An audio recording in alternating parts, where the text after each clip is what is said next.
Are we balling? What happened to Q9? Alright.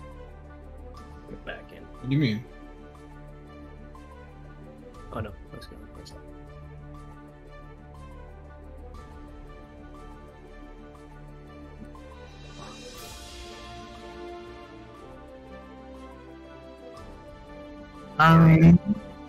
Do you wanna? Hello everyone, and welcome to the 12th Wonton Wednesday. This is the last Wonton Wednesday of Season 3. Or Season 2. We're about to be in Season 3, but... Damn, I'm the Season 3? That's crazy! Yeah, for now it is still Season 2. And... yeah, no, it's the end of an era, Season 2 that has dragged on for so long. Joining me, the wonderful LeBryant, as always. And this time, we have the much requested Serp and Gim duo. Hey, how's it going, everyone? So, you already know, you are in for a treat today. I will not be talking as much. I will be here, though, running things in the background. So, enjoy your time with these this lovely duo. Alright, that's all from me for now. Alright, so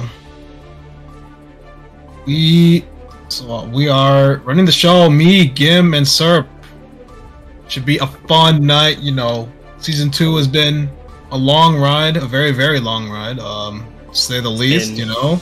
Almost 9 months, yeah. Oh man, you know, it's some people have gotten a little bit I guess not sick of them, but like you know, want something more new from fresh, you know what I mean? So yeah, just something to shake up the meta of the game. We're hoping Happy Chaos gets shot with his own gun tomorrow. Oh yes, it's gonna backfire on him. I you know what I meant. It's gonna backshot him. What's the room? Hey yo. 0. Follow 000234. Oh, 234. I put 345. That's so funny. Alright, so we got, what do we have? Gagoon versus Kiri. This is an interesting round one, because I think, you know, I think the player you would first assume is most likely to take it is Kiri here, but honestly, I can see a world where Gagoon pulls out on top. Yeah, this matchup is genuinely more Viking favored. So regulars from Strive QC, shoutouts to Slidehead Sundays. Oh yeah, 100%. I'm sure these two are very familiar with each other's playstyle. Kiri, of course, has had great recent success, both at Gommel very recently, and just in the offline scene in general. But anyways, I'll start Far Slash, the 9-frame Far Slash, putting in the work, but Gagoon already setting up in the corner, staggering with the close slash, 6K into Tatami, and gets the wall break. Chooses to break the wall with super. I like that from Gagoon right there on the pressure, where, you know, the tournament itself just started, so you're going to go for that stagger pressure, thinking that your opponent's going to be more likely to respect it, and respect that Kiri did. Kiri messes up the safe jump after the stage wave, and another reversal super. What in Lord's name, Gagoon? What the? This isn't what I taught him.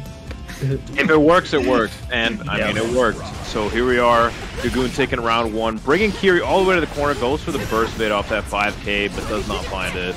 Yep.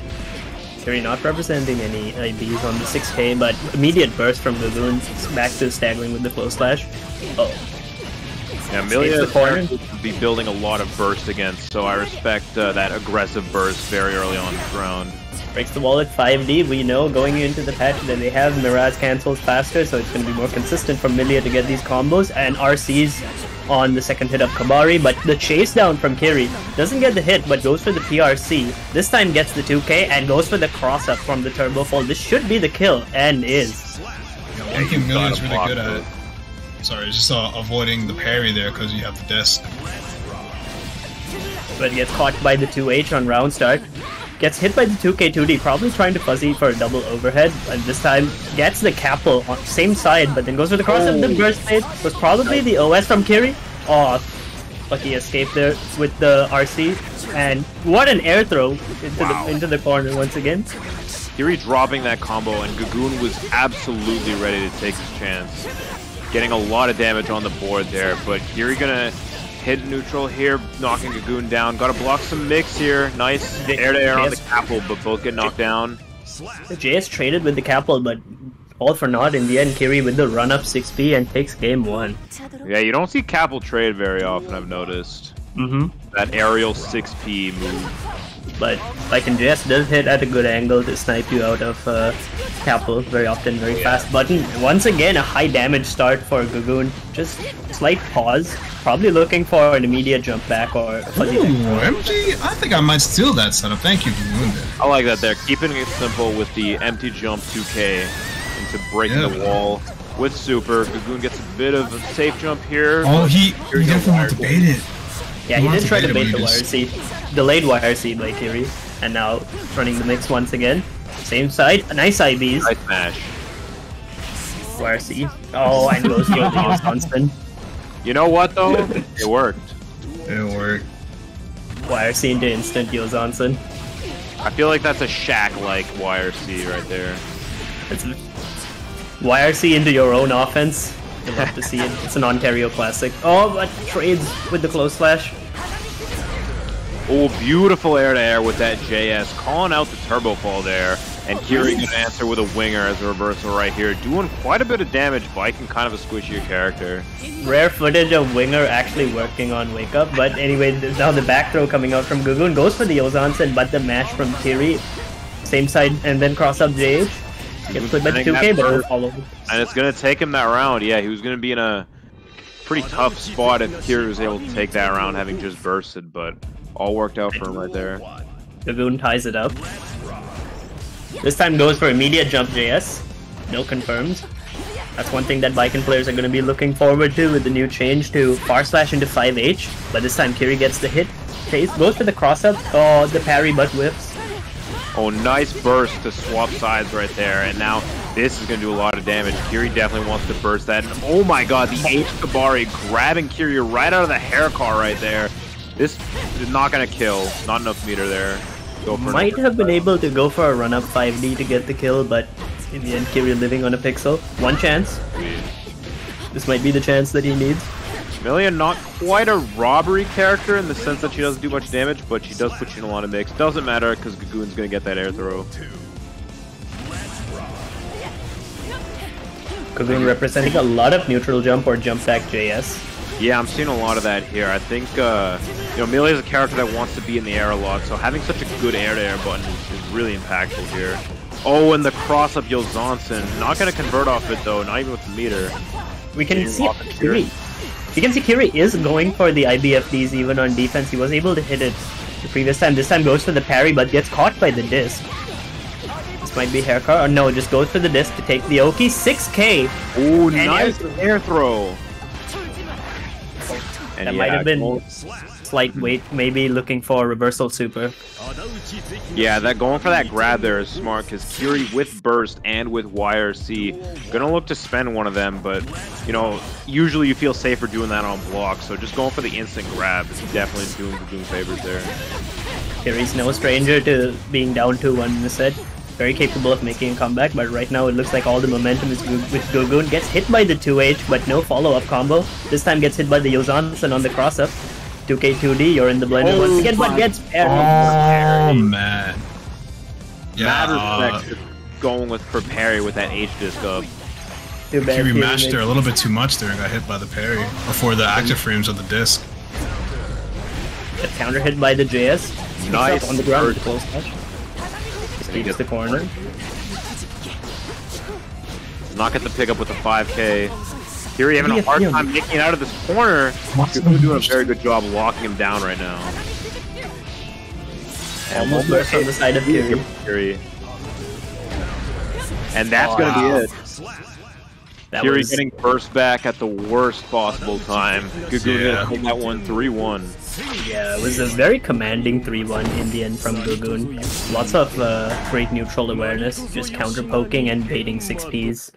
very well. Yeah, just the nature of the matchup is just, Melia probably wins more neutral interactions, but, the risk reward is just more in the Vikings' favor. You get a knockdown on Melia, and then, it's cooking time, like, bro. We're in the kitchen right now when Melia gets on knockdown. Like, I can do anything. I can go for a high, go for a low, I can go for a grab. I'll wait for something. Like, it's pretty tough for Melia when she's in that position, but, I think Kiri just needed to play a little bit more patient, just wait for Gugun's option, and just you gotta really play it really lame against Viking and be in the air more, because like Viking's anti-air options aren't necessarily like the greatest, so I think those are the things that Kiri could improve on in that matchup. But yeah, and on the note of sorry, just to chime in here for a second, I'm going to try to get predictions working this game. First thing. Second thing, thank you, Gaba, for your prime. And thank you, Zekmok, for the follow. Thanks for the prime, Gaba. Oh, I think I might have prime. Maybe I might have to jump in there, but for now... I'm trying to fix the alerts. I don't know why it's broken. For now, we have Casper versus Kid Boomer coming up right here. Lend the interest. So, this is a round 2 game with Casper taking it 3-1 over Pavis. Pavis also a Geo player, so Casper having to play the Geo mirror, whereas Kid Boomer taking it over a fancy dress. And it looks like I have been booted back to the lobby, but at least on my screen. I'll share my screen. Well, anyways, going to this match, these are two very strong players. Like, this is a potential grand finals level, so seeing it here in round 2 just tells you how stacked this bracket is. 100%. Both of these players are just improved so much over the course of Season 1 and Season 2, honestly. Like, Kid Boomer, at first was resident insane player, and then I think he stopped playing for a little bit, and then now he's back. So it's really good to see Kid Boomer back here with Potemkin. Some of the best neutral. Coming up soon, he's going to be kind of a menace. 5P hitting crouchers. Oh, dude. A couple other good changes. Forward Mega Fist giving that Oki now. We also need to talk about Flick, which has had reduced startup. It's got a bigger disjoint on it, reduced recovery on slide head too. So it's all looking up for Potemkin in the coming patch. And Casper's doing something right now. Just now backing away from that mirror. I don't blame him. That shield is terrifying. Oh, nice IBFDs. They're on the way, but going for the 2S right now. Gonna go for let up DP, but not gonna land. The Kid Boomer is gonna take advantage of that, and yes, backdashing. The backdash on the run-up DP was crazy. Just wanted to point out that with the upcoming Season 3 changes, the walk back from Casper is not going to be as useful. You do not want to go into negative penalty ever again, because it takes away your meter and your burst with the new changes, so walking back against Gigantic is probably going to be a less effective option going forward. Potemkin in general looks like he could be an absolute menace this season. Goes for the PRC here and gets clipped by the slide head. Gets Garuda knocked down. Yeah, Kid Boomer looks like an absolute menace right here. Like, Kid Boomer's definitely one of those players where it's like you almost never see him miss input. Like, everything he does is like exactly what he wanted to do, and he knows what he wants to do. That's a scary thing. That's why he's so strong. Shoutouts to the analog stick players. I don't know how you guys do it, but your execution is nasty. Yeah. Not mine, but Kid Boomer definitely a different beast. Gets the wall break here, decent chunk of damage, gonna be a positive bonus now. Oh, but gets hit by the DP. That DP. The DP Casper loves and hates so much. Going to the super wall break. This isn't gonna kill, but it's looking rough for Kid Boomer right here. Wait, so who won the first game? 3-1 for Gugun. Oh wait, no, wait. Has the first match. Yeah. Yeah, this is game 2. This is Boomer 1. Kid Boomer. Okay, my fault. Yeah. Oh, gets hit by the 2S. Just takes the 2D hard knockdown and immediately bursts the Garuda. Smart move from both players right there. You do not want to get caught into Potemkin's vortex. This time backdashes the slide head correctly, but gets clipped by the 2D on their own 2D. Gets the Garuda pressure, can go for a PRC. 2S block and the heat knuckle at beautiful pop buster. Yep. Everyone knows that is a true 50-50 between strike close slash or strike 5k versus the throw. Casper using a lot of 5D. These two players are intimately familiar with each other's playstyle, having played against each other since waves. And there's an example right there. Casper DPing that flick. That is like a layer 7 type interaction. You know, you were not gonna see that like two players who don't know each other very well. We're seeing Kid Boomer occasionally going for close slash 2H forward Mega Fist for the knockdown. As of the next patch, that will no longer knock down on air hit, but it will be safe on grounded hit. So it's something for Potemkin players to think about. But Casper now has 100 bars, spends 50 just to keep the pressure, and goes for the throw. And the combo is mercy. Amazing stagger pressure right there from Casper, doing 3 2S's in a row, and Kid Boomer just kind of has to respect it because, you know, Plot, not amazing defense to start with, but Casper also with 100 meters, like, you know, they kind of have free reign to press whatever buttons they want, and Kid Boomer just has to hope, like, pray for a way out. Very real. Both of these players masters of strike throw, but once again, Kid Boomer finds himself in the corner, gets the slide head, and gets the meaty Garuda. Cap FD from Casper, but stays mid-screen and gets clipped by the 2S. Probably going to go for nope, doesn't do the KBMF combo. Garuda barely whiffing there on that combo. Kind of unfortunate. Now Kid Boomer's not getting that Oki. Casper given a chance to win back in neutral. Nice IBFD. Go to the corner.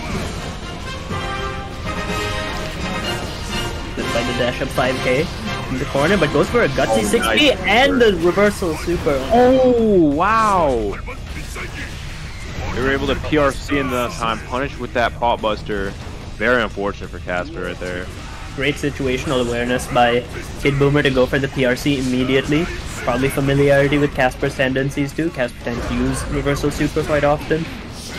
Oh, whips the Kara back Megafist combo, but gonna get that heat knuckle for the wall break. Yeah. Now Casper probably one hit away. Does have burst, but Kid Boomer's got that meter, and Pot with meter is a terrifying prospect. Goes for the burst bait there with the PRC, but does not land it. Now it is Casper's turn. Put Kid Boomer in the corner. Heavenly PRC into normal throw. Gonna take it for Kid Boomer though. Really good from Kid Boomer to go for regular throw instead of pot buster in that situation. The additional startup might have not worked out in his favor, but in the end, Kid Boomer goes up 2-1. Clicked by the 2D. You have to keep in mind the simpler input of normal throw, like definitely saving him a couple frames there. So really, you're not even comparing like 2 frame to 5 frame. It could be like it's true 8 or 9 frames because that startup is relevant, you know. It is very relevant, especially watering controls in Street Fighter. Yep, especially when inputting on defense, but gets the counter hit on the DP. Kid Boomer mashes back 2P, does combo on counter hit into flick, but Casper dashes up into the throw. 100 meter on their side. This is not suspended on the PRC. Yeah, that was a really smart play there by Casper, going for the for not PRCing the dog kick and just going into DP, because of course Kid Boomer's gonna respect like negative moves when Casper's got meter. Casper using that knowledge against Kid Boomer right here. Nice fuzzy overhead. Wow, going for the wall break immediately. No bars spent on the super. Plenty of patience from Kid Boomer, making sure that he doesn't preempt pokes that he knows that Casper can whip. He's going for the occasional 2D, but this time, gets the hammer fall this time. Once again, no KBMF combos, just takes the knockdown with the Garuda. OTG. Oh, that looks like a missed input with that 6K. Oh, never mind. It looked like the start of 6K right there.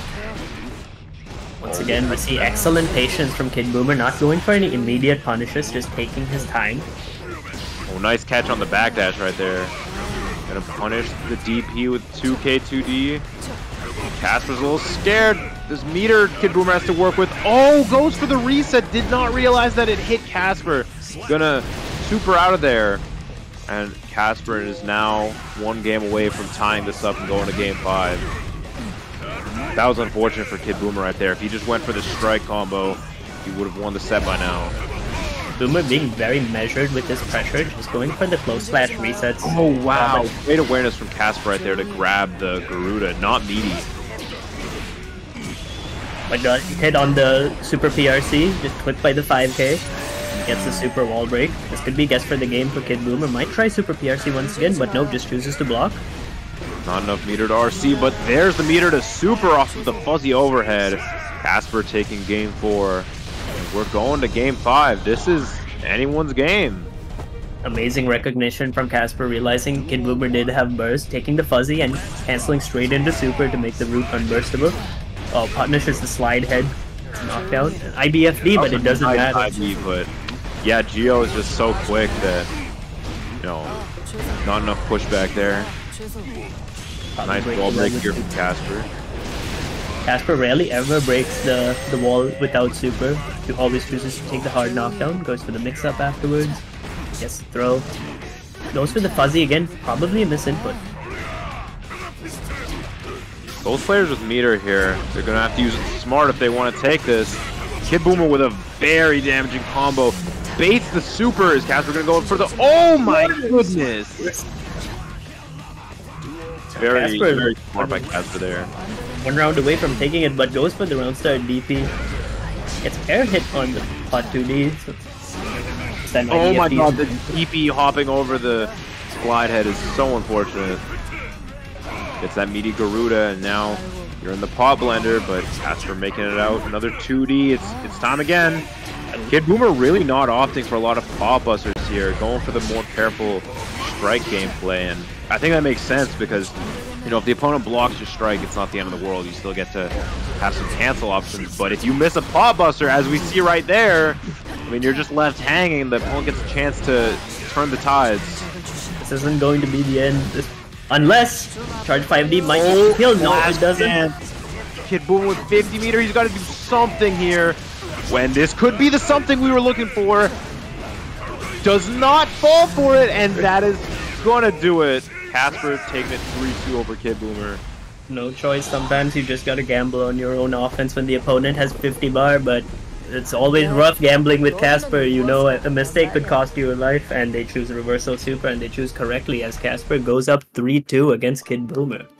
Yeah, as we see in Johnny's reveal trailer, Arxis is taking a note out of Casper by labeling him as the natural-born gambler. Yeah. Strive definitely a game that favors natural-born gamblers. True indeed. And that is Casper taking the set. Thank you, Dyer and Q9 for the primes as well. Oh, I'm booting up Twitch as we speak. Oh no. Okay. And next we will be getting hold on one moment. I just realized that By Jimmy is streaming, and his stream is called #1 Intermediate Milia NA Matches in Wonton Evo. We're getting Somnium and K Boomafu.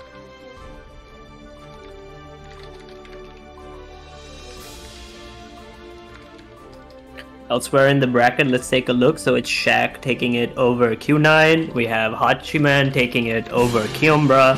Stunstark over Hotline. And Kid Boomafu over Shino. Somnium over Jumpy. We have South taking it over Katsen Minyare. As well as Phantom over Junessen. And Aoi Kaifer over Rasa.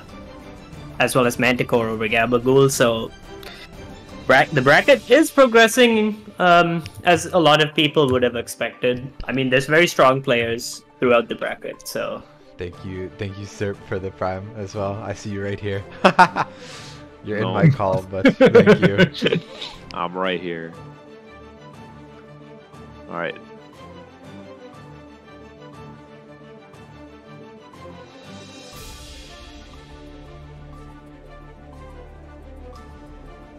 It's interesting that Jimmy's on the Amelia now, going from, you know, a big damage, anchor, big disjoint character to a big, fast, runaway set play-ish type character. That's interesting. He could also just be trying to have fun with the game, just exploring his options. I don't know. Plus, you know, May's not going to be a character next pack, so... No, I'm joking. I'm sure Jimmy will still find a way, but anyway, Somni with an explosive start. Already, K-Boomufu down about 40% life, and gets a big counter hit on the 2S. I noticed at the start Somni went for that double side switch combo in the corner, but dropped it, giving K-Boom a chance to go back to neutral, but fortunately gonna... You know, Ram's a character it's hard to play neutral against, so K-Boom down this round, but not out. Still got 50 meter. I mean, anything's possible with that 20 bar. And we say Ram's character that's hard to play neutral against, but Giovanna is no stranger to playing neutral, but gets hit by the jump S. And that's going to be the first round to Somni. I know Ram players are not very positive about this matchup. Good at the game. From the outset, it does feel pretty even, but Ram is a character with like very large disjointed normals, but they do have a lot of recovery, and Giovanna excels at both punishing those types of characters. But 2K2D into the Rekka, chooses not to go for Rekka 3 to keep the corner, and immediate YRC coming out from K-Boom, but blocks it in the air. Oh, I guess the counter hit on the not get the 6-inch. sword back in time, so the combo drops, but picks it up with the grab, taking game 1 pretty cleanly. Somni, another player who's hit a rich vein of form recently, making top 5 on TNS just a couple days ago. Definitely been tearing it up in the online brackets. Very strong player, as everyone knows. K-Boom himself, no slouch either. K-Boom, kind of a hidden boss, you know, not a name you'll see in top 8 of TNS or anything, but you know, he's got some really good wins in this region for how strong it is. Definitely a very strong and underrated player in his own right, but gets clipped once again by the 2S. The 2S putting in a lot of work for Ramlethal in this matchup, or in this set rather. Once again chooses not to spend the meter to PRC on the 214K. Alright, 2S in the corner, but gets clipped by the sword. This should be the kill, and is. You need to stream more game? Oh no, I'm on your stream. Okay. It seems like K-Boom's having a bit of trouble, like, finding his way through neutral here through Somnium. Cannot seem to get much started. Somnium doing a great job of just checking anything that K-Boom tries to do here. And obviously, Ram's got that very powerful offense that you're always scared of. It's hit by the... Yeah. That's gonna be the kill. I'd say get hit by the 2K, but honestly the super cancel was so fast that Geo's health just evaporated with no meter. On Geo's side, she does not get the health buff, and Ramlethal famous for her explosive damage. K-Boom was getting close to a burst there too, so smart choice to just cash out early when you know it's gonna kill. But this time K-Boom has the corner. It's not able, just about able to keep Ram. DP. Bursts out of the way, small victory. Like a very patient keep away game right now. K-Boom just managing to re-establish his presence, keeps the corner once again, goes for a fake jump as sometimes I would refer to it. The JH goes to throw and cleans it up. That was some very nice corner carry to bring Ram all the way to the corner with that straight combo. It's going to be a decent bit of damage. Chooses to OTG with the close slash, gets the throw. This is a great position for K-Boom. Has 50 meter to spend. Chooses PRC into the 2S.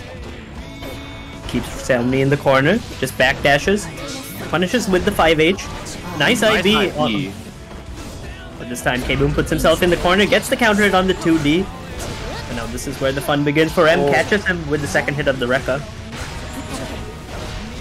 K-Boom fighting for his life in this corner.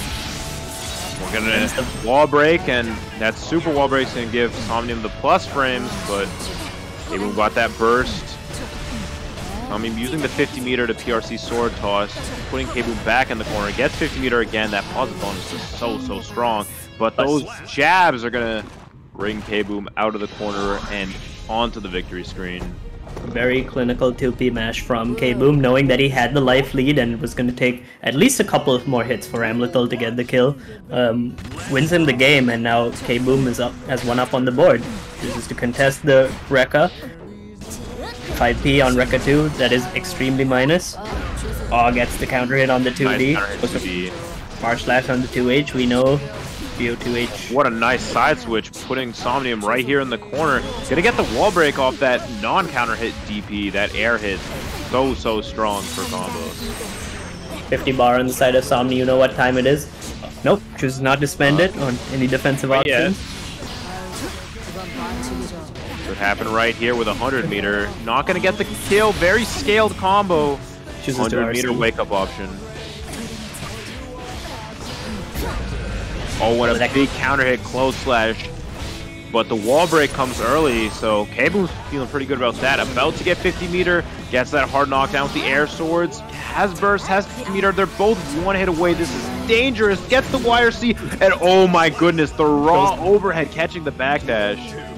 Great awareness from K-Boom, Somni might have been looking to scope out a throw or immediate 5P mash, but chooses to go for the overhead, using it as a low crush just to take the round, and gets the counter hit 2D. K-Boom's counter hit 2Ds have been putting in a lot of work in this set. Oh yeah, 100%. I mean, Geo, not typically a character known for her long range, but that button is crazy long, crazy disjointed. You're gonna need to abuse it in matchups like this. 100 bar on the side of Somni, but gets the reversal throw. He might choose to spend the bar on the YRC, and does so. Just dash up into close slash and uses the down roll. That was a very nice forward jump JD to keep the corner and keep pressure going. And that sword slam with 2 swords can do so much damage, taking the round for Somnium. Now 1 round away from taking the set 3-1. Nice check with the 2P by K-Boom. Probably looking for a Rekka cancel into Ram 214K to reset the pressure. We do know that move is no longer going to be plus with the upcoming patch, but they have reduced the startup. And baits the burst with the backdrift red RC. Ooh, nice. Into Sabrabato for the for positive bonus. Chooses drift forward to the BRC, but gets clipped by the 2K. This should be the kill. Be it. Oh, wait a minute. Ooh, the side switch combo. Going for the extra style points. And that laser super gonna guts crush so hard. Doesn't even need the wall break. Somnium taking that 3-1 over K-Boom Fu. Definitely a hard fought set on both sides. You know how sometimes in this game the scoreline doesn't always reflect how evenly contested the set was, but Somni putting on a clinical performance with Ram Lethal. 100%, yeah. I mean, I've definitely played. You won't in a couple of hours. Nah, more. I've definitely played. I've definitely played in sets that went 3-0 in either direction and still felt like super tight. You know, that's just kind of the game strive is. No, 3-0, but it was close though. But like for real, guys. Yeah. Nah, those are the worst kinds. Like, man, it doesn't show on paper, but like if you ask your opponent and you, it's just like, man. Like, man. Yeah. It's like, man. The start GG is worth not 1,000 words, maybe 3. Maybe 3. Maybe 3 of it was hard. Also, thank you Chibinasu for the follow. We're seeing a Leo on the stage. It does mean that MFCR prevailed over Shaq. Elsewhere in the bracket, the stun bed, it's real. The stun bed is real. Stun bed into not just any Leo, but MFCR joining this bracket because he wanted to kill Kiri ad verbatim. Well, Sunstar was prevailed over Hachiman in the bracket. You know what they say: if you lose to Bedman, you kind of got gapped. You got gapped. We'll see tomorrow with the updates. But anyway, going into the first game. Yep. With Zato getting nerfed as hard as he did and Bedman getting some nice buffs, I could see Sunstar making the full-time switch over. That is if Johnny doesn't pique his interest. For the last time, the Flash Kick Oki, MFCR representing the beloved H. Eisensturm early on in the set, and gets the cross-up. It's going to be guess for the game, gets the red RC. We do know this has been changed in the patch where IBFD on the red RC cross-up is going to increase the pushback. As of right now, there's no increased pushback on IBFDing as compared to IBing after the red RC cross-up, but hopefully the pushback is significant, but nice backdash from Sunstar. MFCR's going off here is absolutely suffocating offense. Like, Sunstar, a player known for having some of the best defense around, and he's still, like, getting cooked here. So we got Bed knocked down. See the Leo Fireball just crunching through Bedmans. You hate to see it. And one more mix here, gonna do it. Yep, there we go. Flash Kick, that was a fast game one, if I might say so myself. Yeah, could we see one last time this patch? Sunstar switching to Leo, or not Leo, Zato, or is he gonna stick with the Bedman?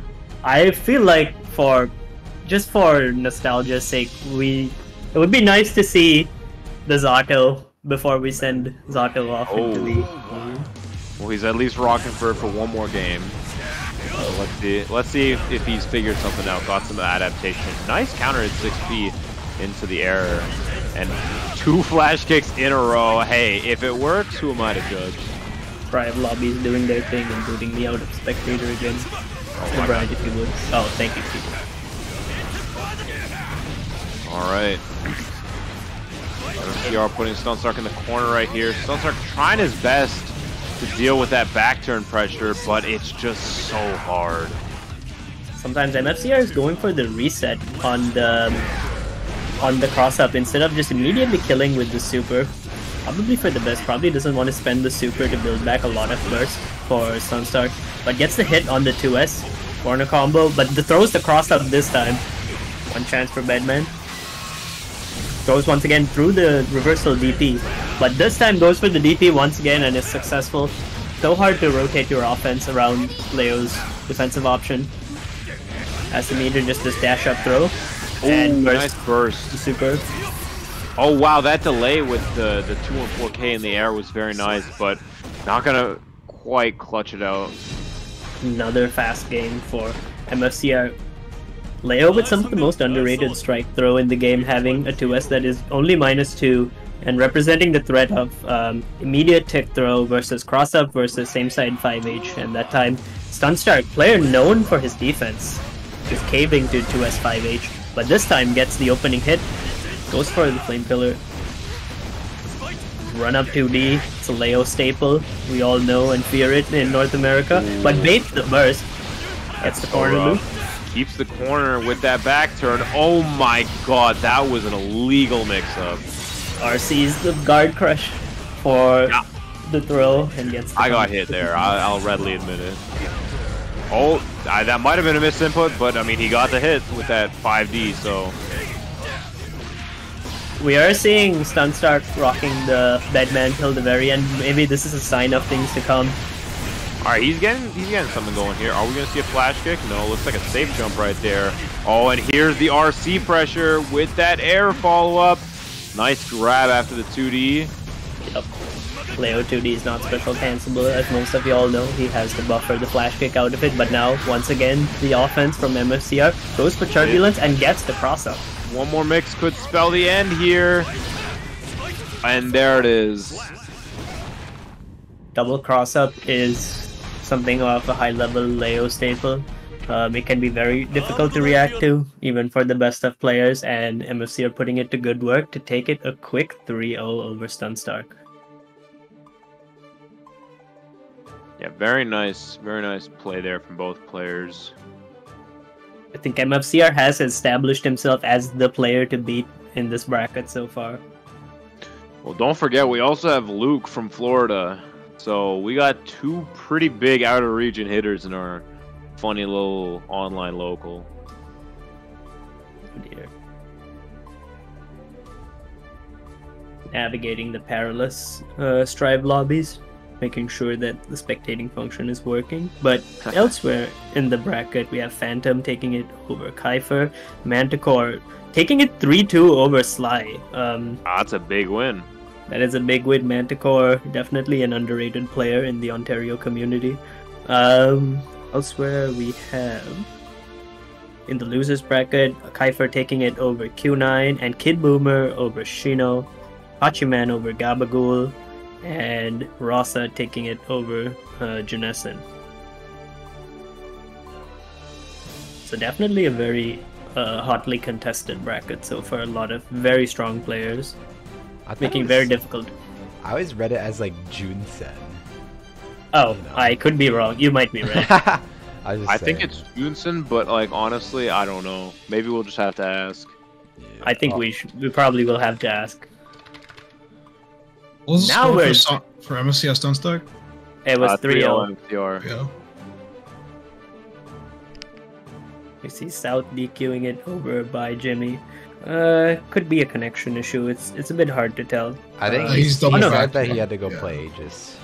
Oh, okay, makes sense. So it's okay. I don't blame him. Thank you for DQing. At least I appreciate it. Shout out to the people who don't double bracket. Go get that bag.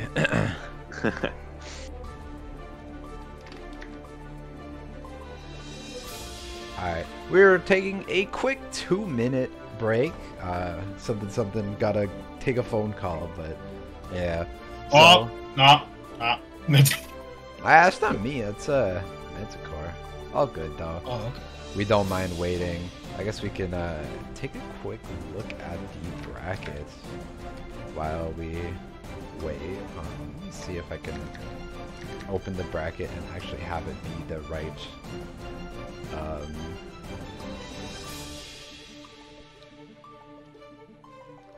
yeah, give me 1 sec. Hold on. Oop. That is my Discord. Okay, not that. Okay. This. Yes, perfect. Okay. Well, here we are. Ooh, ladies and gentlemen, we have an upset. Casper taking it 3-2 over Luke. Ooh, wow. Okay. Well, yes, here's the bracket Nice, as proceeded big so win. far. We have the first 2 people now in our winner semifinals are... Ooh, wait, we're starting. Okay, never mind. Casper and MFCR have made it, but you know, I guess we'll never know who made it to a we winner can hide semi. this and get on with the game. We'll never know, yeah. All right, here we go. Manticore versus Phantom. Axel versus Zato. Phantom getting an early lead here. Manticore gonna spend that burst. Now Phantom without Eddie. You know, I think I'd imagine that Zato has a little bit of trouble getting in without, you know, leap or oppose available to him. So Phantom finally representing Zato for us on stream. This matchup is about to become a bit more difficult tomorrow with the proposed Zato. A little bit is a bit of an understatement. ooh, yeah. You can nerf a character, but you can't nerf the player. Everyone knows Phantom's quality as he takes the first round. And this time Manticore pushing him to the corner of the screen. Axel, another character who might be in a good position after they've buffed a couple of his normals, including his 2P. They've improved the recovery on the 2P. That's an interesting one. I wonder how it'll be used, if it'll be used more often as a poke. But speaking of pokes, I mean, Manticore doing a good job keeping Phantom out, and as soon as I say that, Phantom finds his way in, so forget about what I'm saying. Phantom has mentioned in the past that he's very well practiced into this matchup, very comfortable in it.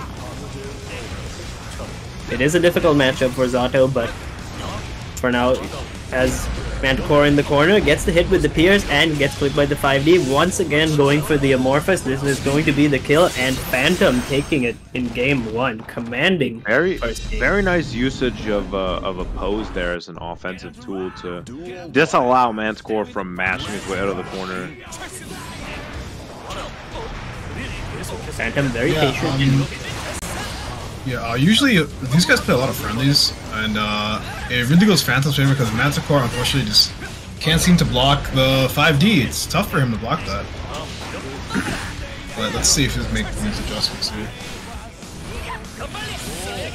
If there's one thing that Zato does have that very few can deny, it is his mix-up capabilities, and As we see right there, that fast PRC JD making his way in. no Eddie Gauge on the side of Phantom's gonna have to stagger his strings until the puppet comes back and gets the kill with the Pierce. Phantom has been looking quite dominant in these last 3 rounds. For sure. Manticore's gonna have to make the adjustments. Has him under pressure once again. Stays same side, good defense, and goes for the Abare 5k, but gets the hit. Knocked down into drills. Might choose to spend the wall on Sun Void, and does. This could be gets for the game, but Manticore does have burst on his side. Might up. Oh, but gets the Nice 2k. K-Mash. Getting rid of Eddie right there. And that Rainwater gonna get caught. And yeah, that's burst save right there. Not much you can do, honestly. Yet another thing that's going to be affected by the patch tomorrow, Blue Burst going full screen, making it much harder to do burst save combos, but in that situation, Phantom choosing to block, expecting the burst. Very good situational awareness, as usual from Phantom. He's very good at... that I don't think is going to be hitting Zato quite as hard. Typically for his burst base, right? It's Eddie's hitting the opponent while Zato starts blocking, so that's a change that's going to end up benefiting him, I think, with all the others that will definitely not be benefiting him.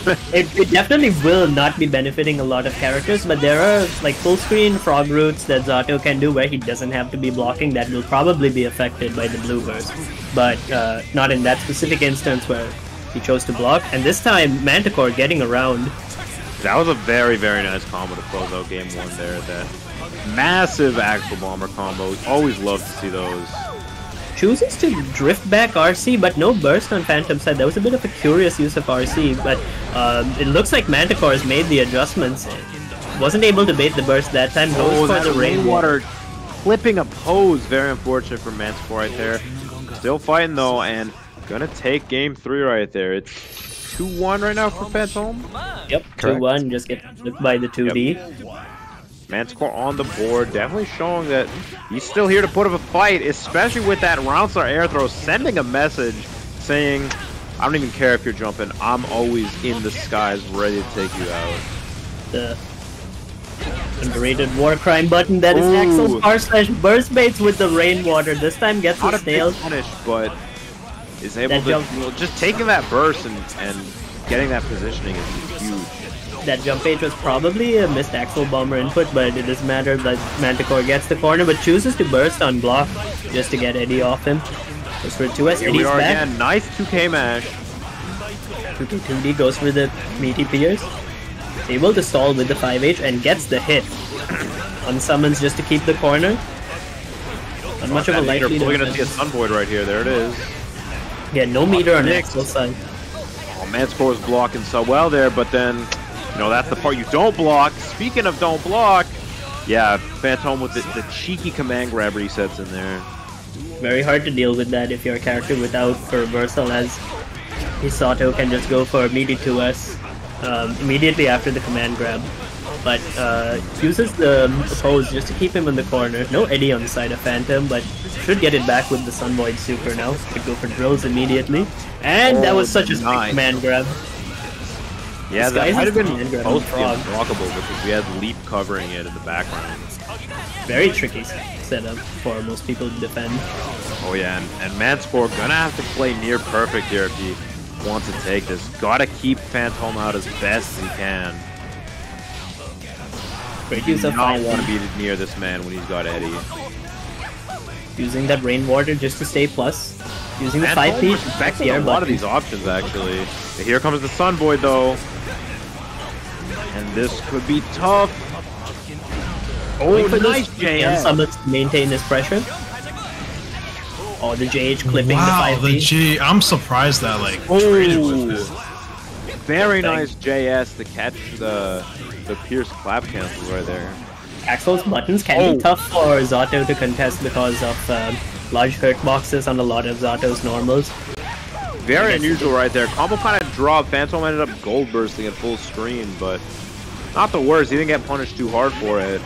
Low profiles with the 2K. And Manticore with the pressure right here. This is going to be a lot of damage. Might kill?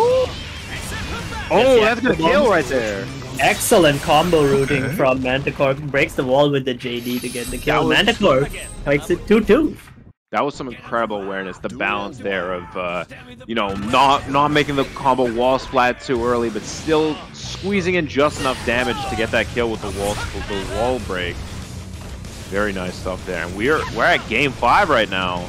This is looking very winnable for both players, really. I can see either of them taking this. We'll see if Manticore fleets the reverse 3-0 or if Phantom takes it as commanding as he did some previous rounds. Probably going to break the wall with Sun Void here and chooses to do so. Gets the meaty Pierce setup, but there is 50 bar on the side of Manticore. Really interesting to see if he chooses to YRC, but doesn't get the opportunity. Goes for the 5D and chooses Sun Void once again. This is going to be guess for the round. Yeah, here we go. And drops the combo, but doesn't matter. Leap covering it. This is set point now for Phantom. Goes for flight into JH, gets the knockdown, sets up the drills, goes for the cross up. Oh, very nice run under on that combo to get the wall. Very nice awareness right there for Phantom. And but didn't break the wall. Didn't break the wall with super, so Manticore still in it with a chance, gets the 2K 2D. Yeah, Manticore though, I've noticed, not really representing the throw option much, so Phantom was definitely content to just let blocking rip. And I mean, speaking of letting things rip, there's that amorphous shark coming out of the ground right as Manticore went for Renson. That's kind of unfortunate. Again, beautiful awareness by Phantom, realizing that Renson was in recovery and there was no option that Axel could take, and chooses to let the amorphous rip. He did have meter on his side, to cover himself in case it was unsuccessful. But yeah, Phantom taking a very close set, 3-2. Mm-hmm. And Amorphous is one of those supers that's kind of it's plus, isn't it? Or I know it's at least safe.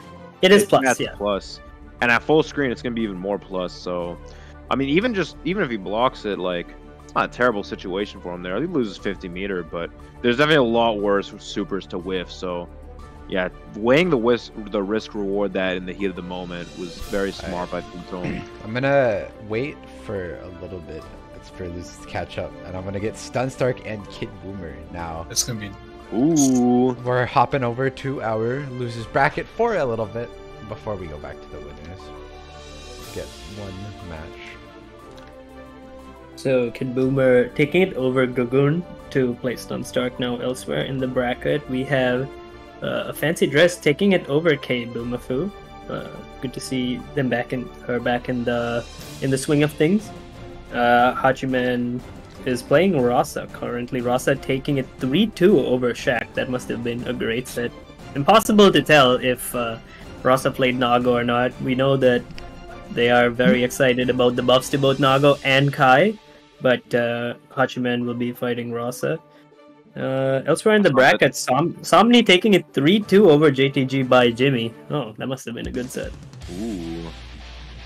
Well, here we have Stunstark versus Kid Boomer, and I've just noticed that this is actually to qualify for top 8. It's crazy that we're getting a match this strong and losers this early. Yep, definitely two of the strongest characters in the game. Maybe not the two strongest characters, but definitely two of our strongest players. Agreed. Both characters receiving a lot of love in this new patch, but anyway.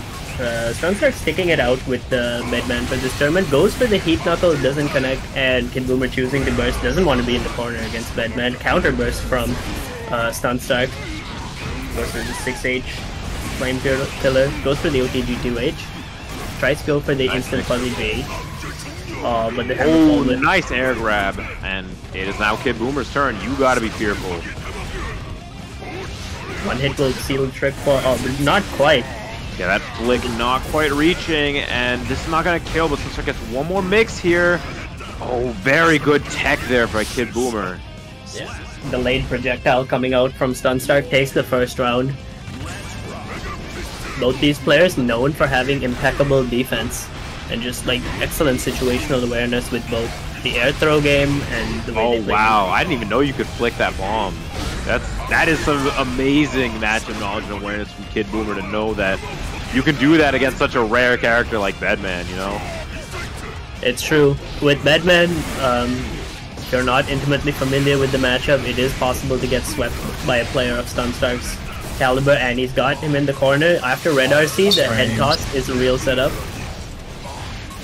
Goes to the throw once again. Throw loops right here in the corner, looking like Street Fighter 6. Oh my god, this is just rinse and replay. Oh my god. This character's low tier? This is the character. This is your low tier? Make me take that, you know? Man, This is your bottom one? This is the bottom one? Bottom two.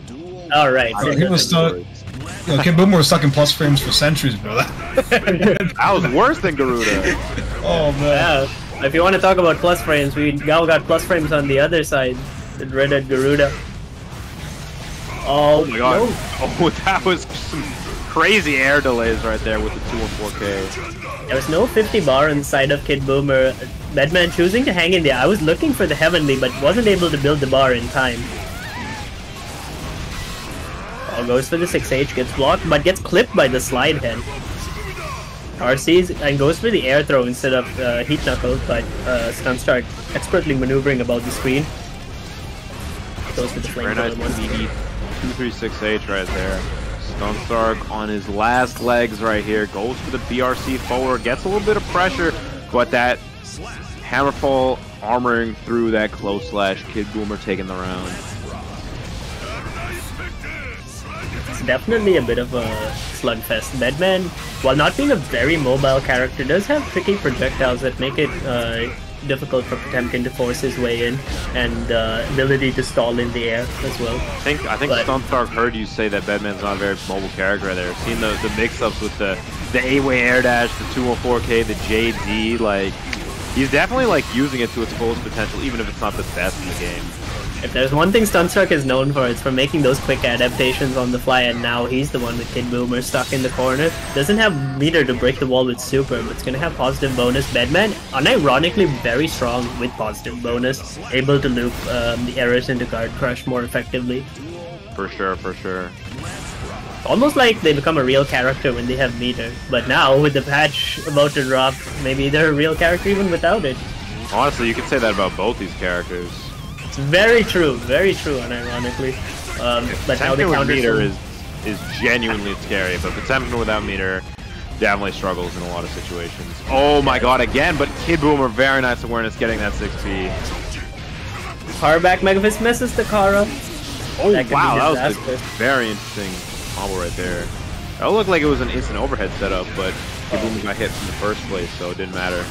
Kid Boomer getting hit there on the super PRC. Is that gonna do it? Oh, he built the meter for it, but did not RC. Gets throw once again, and that's gonna be 2-0 up for Stunstark. Yeah, that second last grab, I think he didn't think he built the meter in time, but he actually built it. Could have just red RC'd immediately, but got that second grab anyway, so it didn't matter. But that's definitely something you have to be very mindful of. Is in those last hit scenarios, like, you gotta pay attention to that meter. Two games, yes. Stunstark is up 2-0. Oh, gets hit by the 6P, and it's the counter hit Garuda Tumble. Gets the RC to get the Garuda pressure once again. Takes the 2K2B. Trying to catch the fuzzy jump there is Kid Boomer. Challenges the walk out of the corner with counter poke 2K2D. Might be able to go for the Heat Knuckle, but chooses to go for the jump P into 5P instead. And the JP there was very smart. I think, you know, after we saw it earlier in this set, he went for the instant air grab after the RC, but I think Stunstark was thinking he'd do the same thing again, so instead that JP gonna beat out whatever option Stunstark was pressing. Agreed, and it's much easier to jail an air opponent to the ground with JP into 5P immediately, because you set up the possibility of going for a tick throw as Potemkin immediately afterwards. But anyway, round goes to Kid Boom with 6H doing a chunk of damage as usual. Gets the Kara Garuda once again. This time catches the pre-jump, and Stunstark delaying the burst. A lot of... Kid Boomer has some of the most efficiency when it comes to catching people with the slide head. I feel people are looking to backdash him in neutral very often, and he's just very good at scoping out people's backdash at the end of the backdash with slide head. But now in the corner, and here it comes. Stunstark out of meter though, but still could get the ground right here. Oh, nice close slash. I think Kid Boomer, Potemkin is so big that he didn't see the startup of that during the BRC and probably just went for the grab or jump or something. We have seen Super PRC fail Kid Boomer a couple of times. When he gets put in the corner, he might just choose to burst anyway. Now the preemptive flicks coming out from Kid Boomer, but does manage to flick the projectile and flicks it once again. Reactions right there. Very impressive stuff from Kid Boomer. Gets the 2K2D on the counter hit Mega Fist, but gets some mix here. Nice fuzzy jump on the Garuda pressure there, and has put Kid Boomer in the corner this time. Goes for a heat knuckle, trying to snatch. Here. Kid Boomer getting chipped away with these projectiles. Not a lot of damage, but it's gonna add up, especially now that Stunstark's got him in the corner with the air, with meter, gets the overhead, and not gonna do it quite yet. One more mix. Oh, lands the 5K, but does not convert it. Oh, even one projectile could do it here. Kid Boomer with an amazing flick right there. Instant jump backs from Bedman, just keeping up the pressure. With changing up the projectiles to mix up the flick is so smart. Oh, the Soldiers is gonna get punished by the Car Buster. Last hit for both players right here, and the Car is gonna do it. Oh my Jesus Christ! What a monster, dude!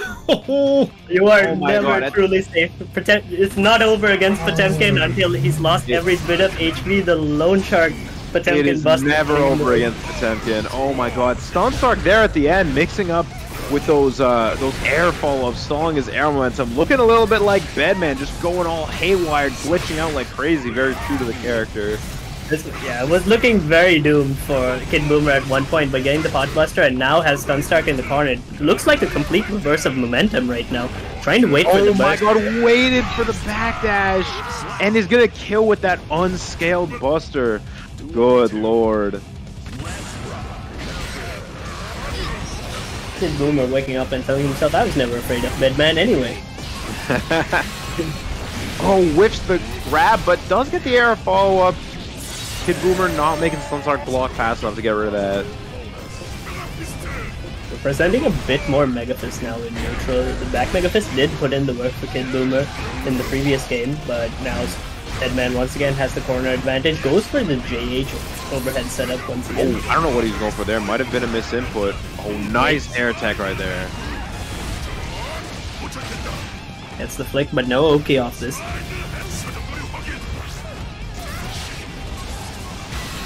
Can we just talk about Sunstark's use of like varying up the errors, like LeBron mentioned out earlier, just to zone Potemkin, like a character who should be able to deal with Deadman's projectiles very well, but Sunstark just varying up the timing between the error and the actual projectile coming out. Yeah, for sure. Oh, big counter at 2S. Gonna put Sunsark in the corner. Gotta hold this pressure. Nice IBFD, and it does not matter. Uh-oh. Oh, Yeah, and that's just conditioning. another one right That's there. all conditioning, no shampoo right there. It's just all conditioning. You can't IBFD a potbuster. Yeah, Kid Boomer, typically a player that doesn't represent that much pot buster compared to other Potemkin players, but when he pulls it out twice in a row, you know that his opponent's conditioned. Oh yeah, Kid Boomer definitely one of the pot players who tries to keep their pressure extremely tight, likes to call out fuzzy jumps or bar and mash a lot of the time. We know he has the nice 6P on the Mega Fist right there after the LRC.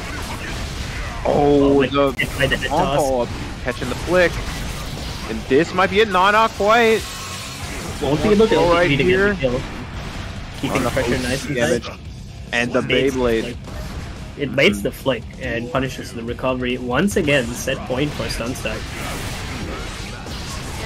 We got Kid Boomer in the corner, got an error follow-up up, tries to bait the burst, doesn't get it. Burst right there for Sunsark.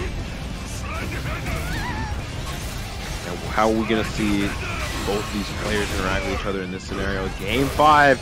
There was no Sunsark punish on the top hammer point. fall there. He blocked it successfully, but wasn't able to get the punish. And he's using the Beyblade just to crunch through the armor hits of Hammerfall. Goes for Hammerfall Gigantor this time.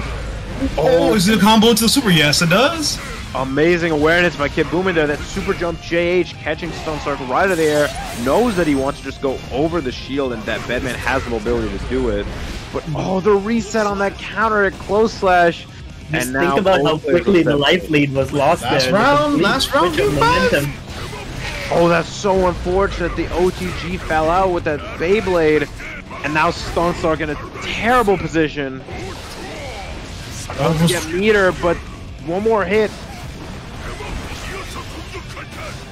Spinning Pulling on that patiently, first but this hit. Oh. Oh, but the counter. Mega Fist, what is going on?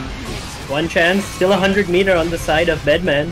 Stun starts to get Oh my god, that's reactions, but speed! Kid Boomer with the reverse 3-0. Unbelievable comeback Insane. from Kid Boom. Reverse 3-0. Is he really that Insane. guy? Reverse 3-0. Lord. If you needed any more of that guy evidence, it was right That guy. there. This is the guy we're buffing tomorrow? Oh my god. That's right. Both of these characters are getting buffed tomorrow. See my Casper. Oh man, that's crazy.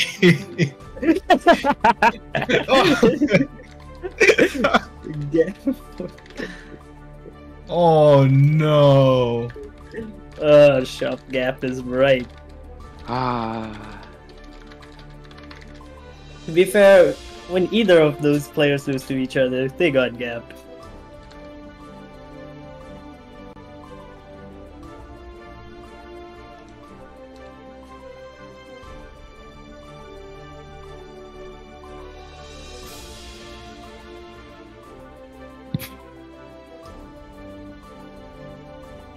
Might have been one of the best sets of the tournament so far. Go Kid Boomer moving on in the bracket, and Sunstark will be bowing out. Elsewhere, we see Luke has taken it 3-0 over Rasa. Manticore and Kiri are still playing. Also in the losers bracket is By Jimmy versus Sly. Sly just took it 3-0 actually. Oh, okay. By Jimmy probably rocking the brand new Milia. Yeah. We expect to As see we say, great By Jimmy in this bracket. The Miller, as he calls it. I think that name is so funny. I love it. The Miller. Miller. Miller. As long as everyone got goal bursted by JTG by Jimmy, we'll be seeing a lot of shenanigans. The gold burst, the Jimmy gold bursts are going to be a lot more different in season 3. Yep. Instead of the double meter, we're going to get that positive bonus. Got that wild assault. Change, the more Strive things impact. change, the more they stay the same. Strive impact, dude. In winner semis, we have MFCR going to take on Somnium as well as Casper versus Phantom. Those are going to be 2 thrilling sets. You know it. Phantom making the Zato gang, the Zato bros proud. One last time. One last deal. This is the run, man. It won't be for the last time. You know he's never gonna be in this part of bracket again. Oh no! Come on. That is. You can't do that. You can't do the man like that. He was still 3-0 post patch. Phantom was born to gap. He has been gapping since the day he was born. He has been playing worse characters than this, and he will continue to do so in the future. He's played the other Zatos in the old games. He has the experience. He has the training. Gone through it before. This is familiar territory for Phantom. You know what they say, 3rd time's the charm, right? They got it.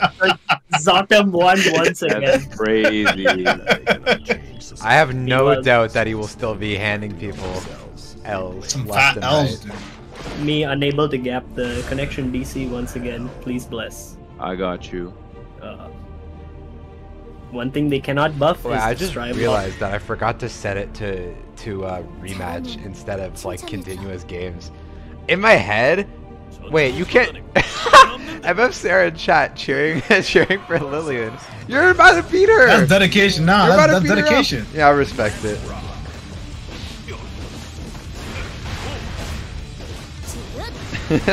She loses. It's your fault. Tommy here with a strong start, wall breaking with that laser super. Can do a lot of damage with that Guts Crush. Okay, what do you remind me after this game to set it to like rematch instead of, or set it off rematch so it kicks the person up in the game? Oh, nice 6P into the 2368 right there. Getting the cross up, but that super's not gonna kill. This is so scaled. Really rare footage of Mortabato not getting the kill, but it doesn't matter. Somnium takes the first round anyway. Yeah, Ramlethal presumably getting sizable nerfs in the upcoming patch. It remains to be seen how much the new move offsets some of those. Leo, on the other hand, Leo players will have to get used to not having Flash Kick Oki, but he will probably be getting some nice changes to compensate for that. Most notably, 5H comboing into Turbulence. Oh man! Wait, what? That has to be missing. That has to be missing. Super. Probably a misinput, but anyway, MSC are tying it up. It's the 5K, gets the 2K, doesn't combo into 2D and just gets the hit on the Rekka. Trying to bait out the flash kick and gets the hit on the sword toss. Once again, very mindful of that flash kick, just checking the dash with the far slash, but MFCR gets the DP anyway, keeping things nice and tight. Nice JS counter right there on the IED back. Taking MFCR's burst with their amazing grab on the cross up. Great recognition on the RC after the 2D. Good fuzzy on the overhead, but gets the flash kick into the knockdown. Takes the Oki off it.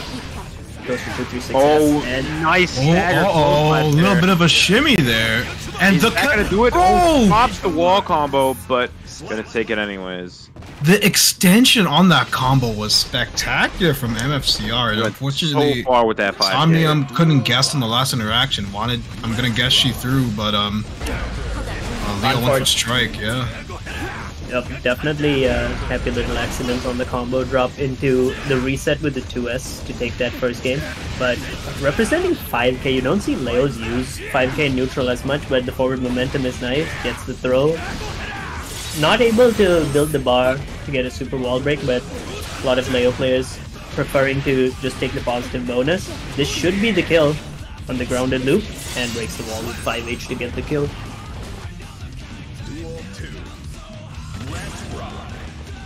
Back off. Very intensive round start from both players, just trying to check each other. Ramlethal very strong in neutral because of the big disjointed buttons to check Leo's dash up, but Leo, the threat of flash kick is always imminent. Keeping it nice and tight with the back turn P into back turn K, but gets counter hit by the far slash. There's gonna be a lot of damage right here, but also gonna build him back a lot of burst.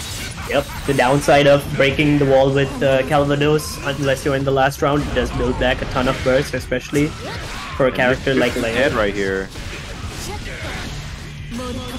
They're gonna save the burst for next round. Smartly. Smart choice by MFCR there.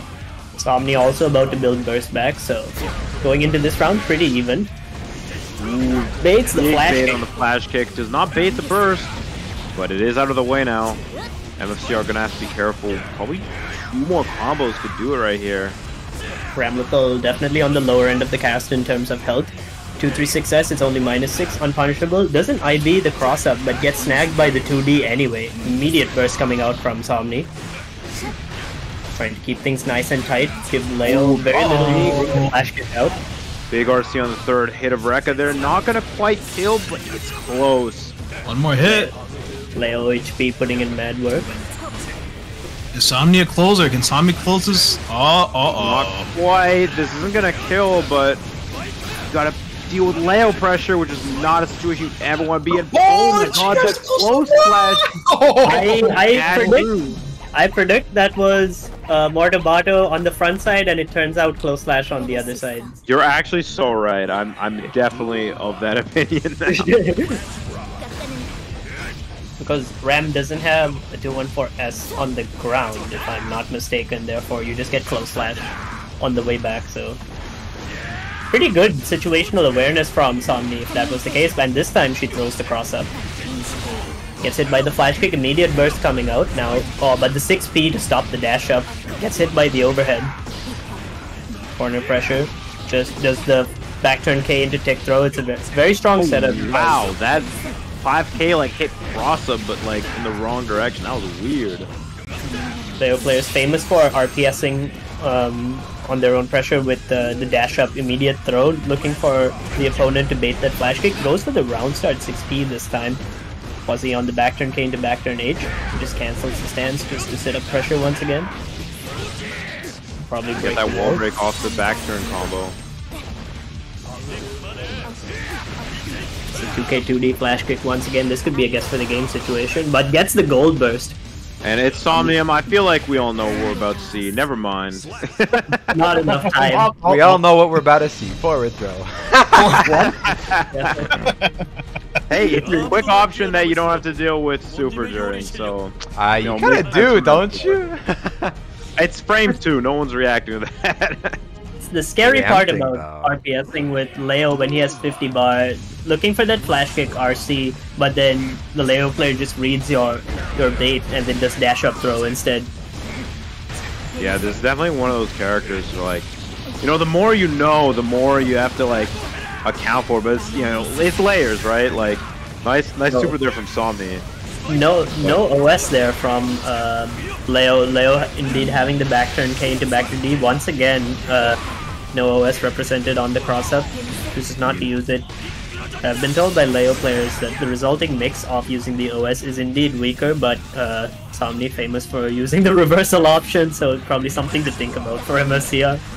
I'm sure these players have played like at least a decent amount, so... Oh, without a doubt.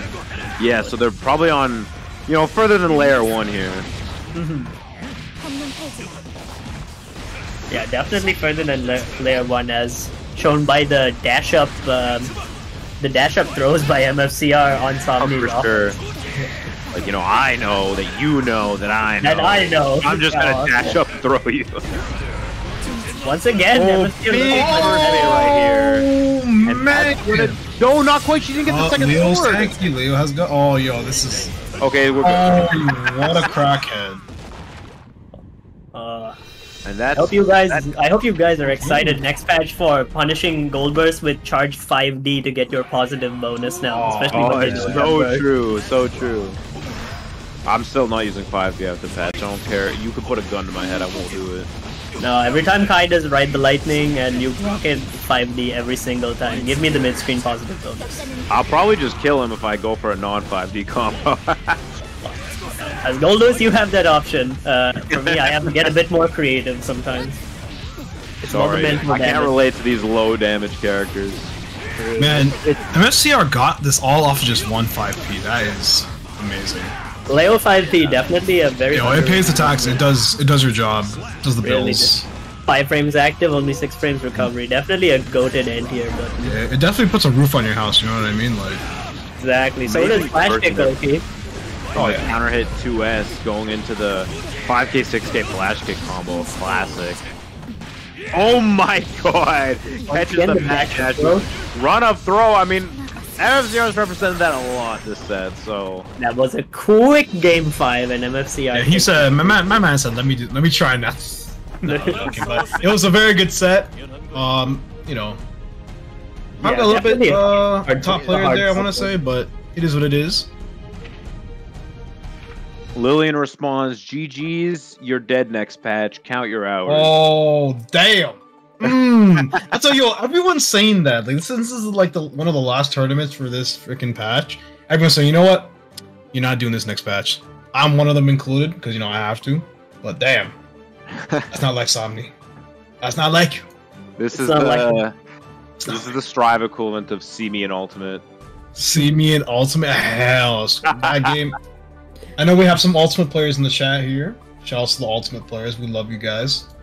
Switch over to Street Fighter 6 and Strive, but you know that. Speaking of switch over, Wonton switch to Na rematch. Wonton, Nathan Wonton. W. Hold on. I got it. Give me a No, moment here. oh, My no, apologies. no, My apologies. Hold on. no. We'll put it winner stays, apply. Please don't start. And Oh, they started. oh, okay, we made it. Oh, we made it. We made it. Oh, we are so back. Awesome. Soon to be top tier Giovanna. Soon to be, well, you know, Zato 1. What need I say more? Alright, I mean, here we go. Casper versus Phantom. 2K2G. One of these players will be moving on to fight MFCR in winners finals, and the other Oh, strike throw. sent down to lose bracket. Where they await Kid Boomer's loving arms. YRC immediately Casper definitely want to represent some kind of option that is not holding down back quickly. And goes for the DP, Casper but with the immediate reversal DP. That is not gonna work against Eddie. You know, Casper didn't block it, but at least they're out of the corner. You know what I mean? Like, it's not True. terrible, but they're back in the corner here, so I guess. Phantom with that meter, gonna go for that air throw, looking like Peppery Splash. that suffocating pressure coming out from Phantom. That's something that's not going to go away come tomorrow. The extremely good situational awareness on his own offense. But this time gets clipped by the IDJK and goes for the throw, gets it. For the forward jump GH. GL in the next patch probably going to have to reconstruct their safe jump setups because 214K will no longer hard knockdown, but it doesn't matter to Casper, gets the round anyway, ties it up. Yeah, both players probably gonna get burst this round. Casper, nice 6P on that fight. Oh, the back the throw. back throw incident has arrived. No OS? Anyway. No OS? The Ontario That's so classic. toxic. It is. Oh, what a big counter good hit 5H. 5H match. Phantom bursting there. He wants none of that. Very big pickup off the Eddie right there. Oh, gonna mess up his summon there. Yeah, the raw 5H definitely a messed up summon. Good And recognition. Big command grab. Usually Casper's pressing something on that wake up, and I was thinking the exact same thing. Casper with 50 bars. He got away with that command that might be the first time in history that Phantom has successfully command grab when Casper had 50 bars. I get it. You've seen it for the first and last time, folks. That is a player you have to respect the reversal so much more. Oh my god. You'll find players that, you know, maybe they're more careful. They don't like to throw out reversals too often. Casper's not one of those players. we will just assume the super didn't come out in time, and it won't happen again. Alright, Phantom immediately pushing Casper to the corner here. Going for that immediate burst. Respectable. Another immediate burst. 5H putting in the work so far this round. We are seeing a lot of 5H counter hits right here. Gonna break wall with super, gonna do a lot of damage, and you know, Geo fast character, I mean, she gets to do whatever she wants here. Phantom was putting in a lot of work with the invite held. Baits the YRC, gets the 2H, and that's gonna do a lot of damage when scaled. Big damage right here. Gonna also have a turn after the wall break here. Casper's gonna have to hold this for a bit. Let's see if they're able to. They're not able to block run up 5D. Run up 5D orange button. It's mix. You gotta hold it. Yeah, that's mix. Nobody has. Is it reactable? We don't know. We really don't know. Just the top players getting hit by it all the time. I have my doubts, but anyway, gets hit by the Sun Void, gets the hard knockdown. Probably gonna be a meaty pierce here. Yes. Covers the gap with the 2S. Jails into front, gets counter hit by the JS, and burst. I'm feeling a Sun Void come out soon. Oh, but there's the 6P beating the Spiral Arrow. Uh-oh. Zato will keep his true reversal 6P in the next patch, so nothing's changing about that. Yeah, Old Man Phantom up 2-0. I'd sneak that old man. that part in there. I tip my head to you, one gazer to another. Just like me, for real, for real. That's wild. Alright, will we see Casper make the adaptations necessary for reverse 3-0? Or is Phantom gonna keep up? It's tough. Like, whenever Geo was on defense against this character, it just seems really rough. You know, the only invincible reversal you do have is the super. So, and Casper is really good at mashing that as well. And good at mashing the 5H too. Just mashing in general is just Casper's specialty, you know what I mean? Yeah, the double side swap doesn't spend the bar. That could have been famous Casper combo already. Then chat room. Meme mode, meme mode. Oh, meme no, he's going for the DPs! No, this is personal. No. Casper made this personal right there. That's crazy. Casper's sending a message, showing the world their favorite move. Casper they probably wanted a gold burst there, but no, I get it. Wouldn't be off-brand for Casper to go for the gold burst there, but this time Phantom gets the wall break. Wall breaks with the Drunkard Shade instead. Wasn't able to build the bar. That might have been a Kara attempt, where you do Kara Drunken Shard to build a little bit of extra bar so that you can get the Sun Void super. But anyways, Boss gets hit by the 5D this time, and the Snakes do the job. Phantom on set point now. Casper probably gonna get one more burst this round, but doesn't matter if they're just gonna take the advantage against Phantom this early. Breaking that wall, getting that positive bonus. You know, I say Geo with meter is scary, but honestly everyone is scary with meter. Yeah, I feel like almost everyone in the game with meter is scary, except for, like, I don't know, Anji or like or Sin. Yeah. I mean, depends. Had the opportunity to break the wall with meter that time, wasn't able to. Chooses not to break the law debate. The burst probably wasn't. Oh, this could be it right here. Could be the kill. Oh, but drops the combo. Oh, big air super. That's plus. Big counter hit with the bar slash. Phantom with 50 meter gets caught by the 2D. Gets caught by the grab. One more. Oh, what a nice guess! And that's gonna be it. Phantom takes it 3-2 over Casper. Phantom guessed right on 3-0. Yeah. Was it 3-0 or 3-2? Am I tripping? 3-0. It was 3-0.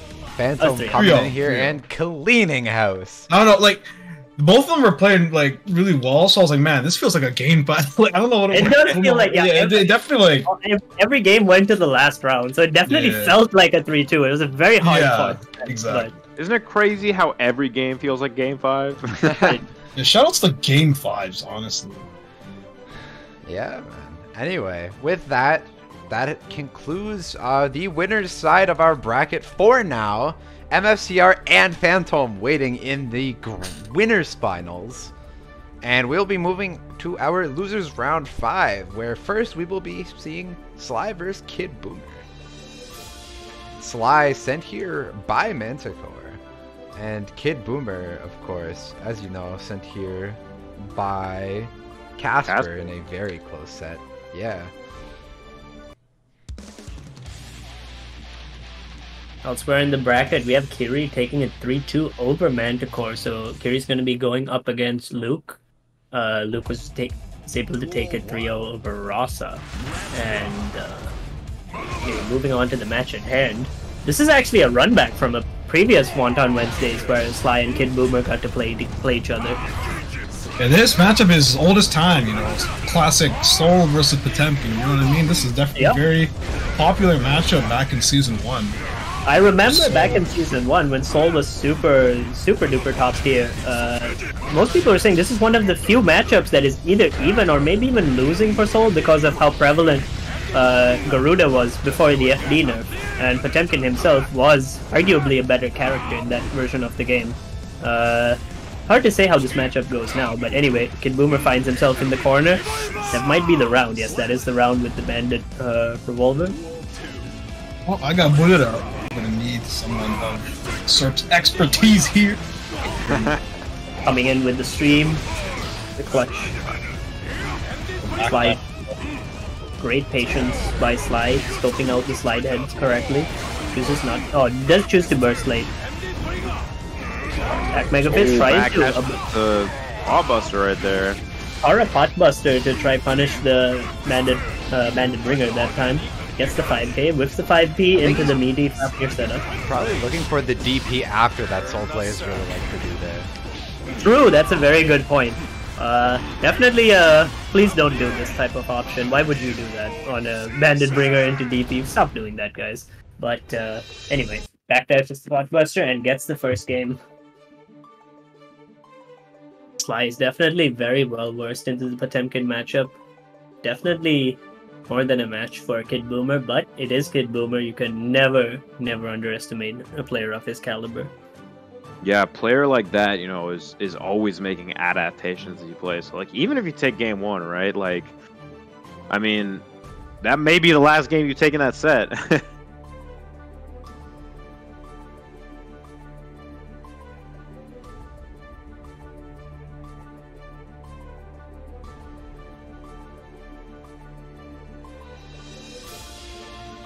Both players on the mat.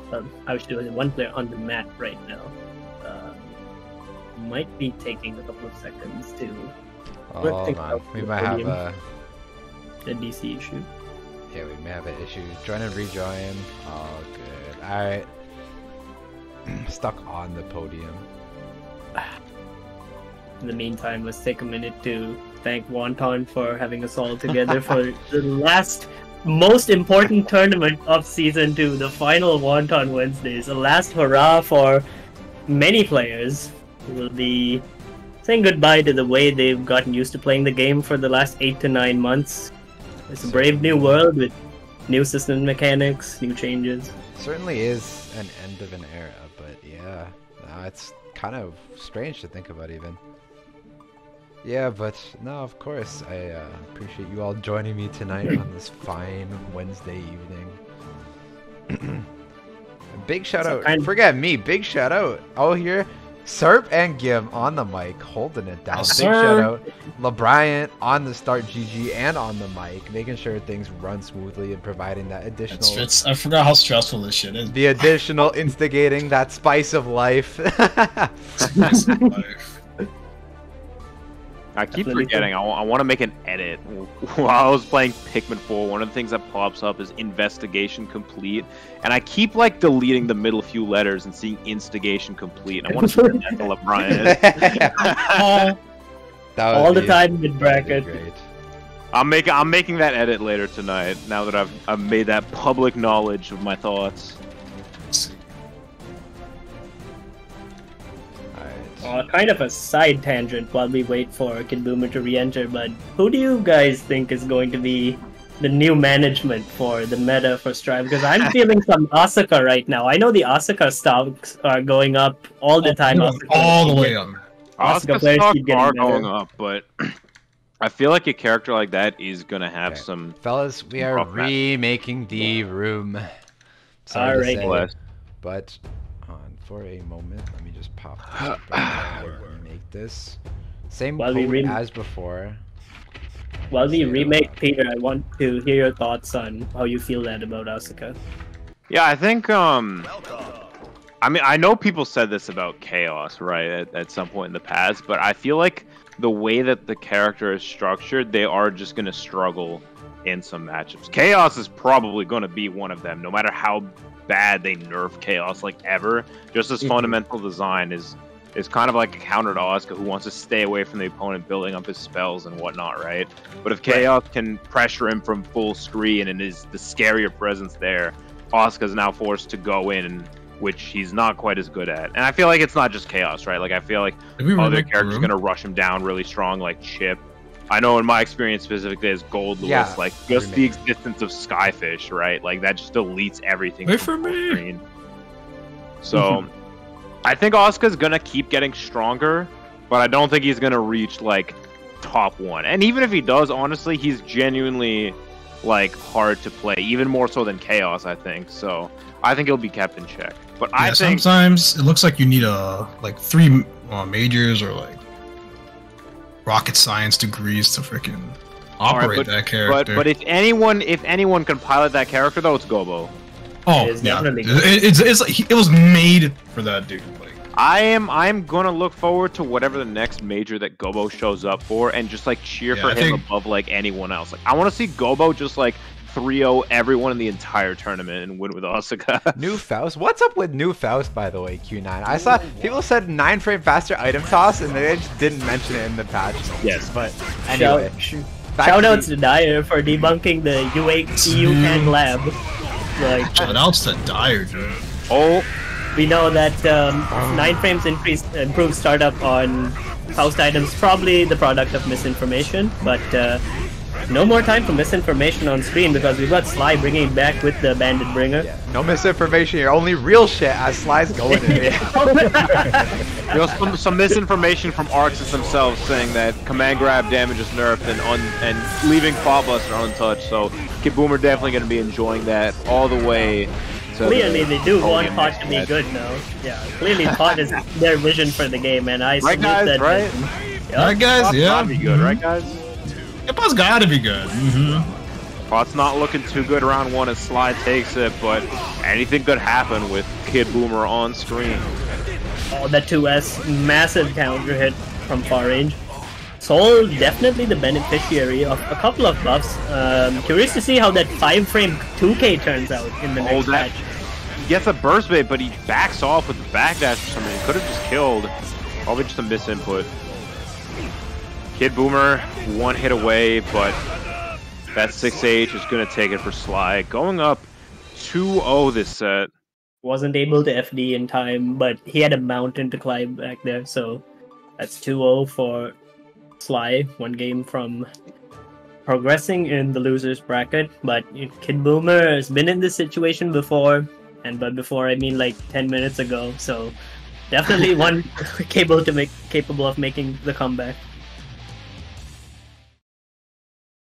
Yeah, I think one of the key things here is, Kid Boomer, like, very good adaptations, but Soul? The thing with Soul is that he plays so fast you don't have time to adapt. You're dead in 3 hits. Yep. Also, a character with a plethora of defensive options to deal with Pot's offense.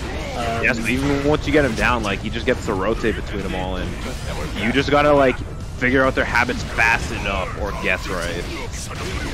Sly himself is also a big proponent of IBFD and has been getting better at it constantly. And there's a lot of knockdowns where Potemkin isn't able to get meaty Garuda, so he has to go for close slash, and that's very scary to do against Soul because you have the threat of the DP and the threat of the 3-frame button, as well as other universal options like backdash, but gets the hammer fall, not able to FD it out, probably just took the hit, and now it's round on the board. Momentum finally for Kid Boomer. Yeah, Keeping it out with that flick right there. Very nice stuff. Goes for the mid-screen Garuda. Almost caught with it, but Sly gonna get a very impressive conversion off there. Nice throw tech. Hot definitely one of the few characters who can gamble on a throw tech against Soul because of the risk of the immense damage that Soul outputs. 2H Garuda to keep it burst safe and gets the OTG with the 2K and get nice up once again. Block heat knuckle, but Sly gasses right on that grab.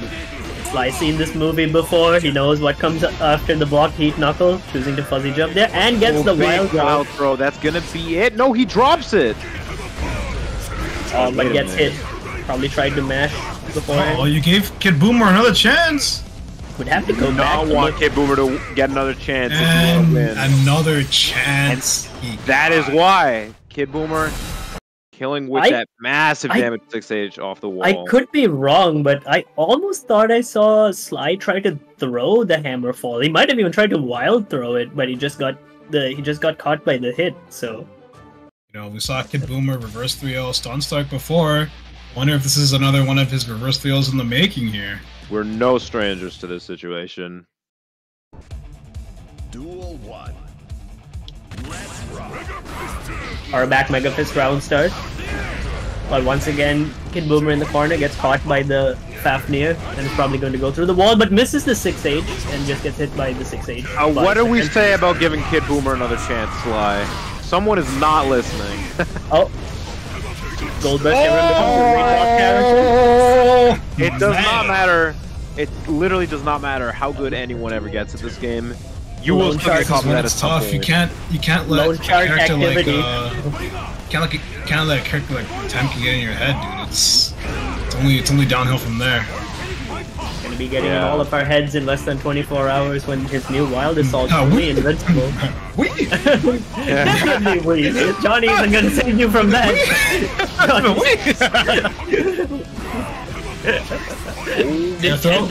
Wow. Does not get the 2H to continue that conversion. But big punish right here. Kid Boomer probably like one really good hit away from taking this, but does not have enough meter to convert off of anything here. Sly with the BRC back, making some space.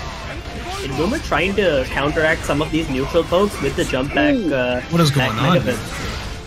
Wasn't able to get the kill with the Mega Fist OTG. Counter poking that first target. 5P.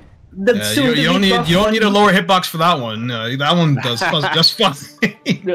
Hitbox going down. Under the buff. Under the buff. Under the buff. Oh man. Yeah, like I said, man, I kind of like spoke it into existence. I don't know. It's all of a sudden we're at game 5. Yeah. Well, what were we just saying? Every game is game 5. Every game's game 5. All right, my bad.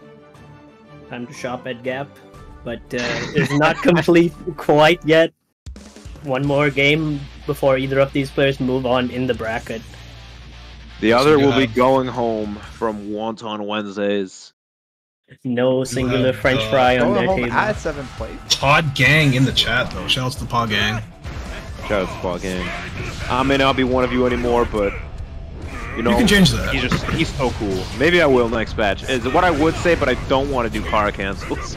Shoutouts to Pod Gang. I might be joining y'all. It might be time. But anyway, Sly has Kid Boomer in the corner. Goes for a Barre 2S. Interesting choice there. But gets hit by the Bandit Bringer. Manages to keep the corner with the combo. And gets the wall stick with the Volcanic Viper. Against Potemkin, that's respectable damage. What a contester with the 2K2D. Oh, but he threw it from the corner. They ended up side swapping because of the drift forward on the PRC after Heavenly. Oh, nice. Wow, what a reaction, dude. This is a bad position for Kid Boomer. Getting back. Strike throw. Strike throw. This is tough. Probably gonna go for strike this time. Oh, but misses the throw. That's good for Kid Boomer. Gets rid of the meter that Sly's holding on to. Still has burst for both players. Kid Boomer's probably going to want to use it here if he wants another shot. Run Flame.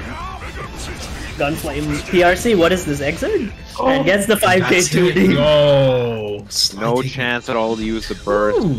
Sly taking it 3-2, denying one more Kid Boomer reverse 3-0. Kid Boomer out at 7th, very respectable placing. Another hard-fought very evenly contested set between two Kid Boomer, excellent players.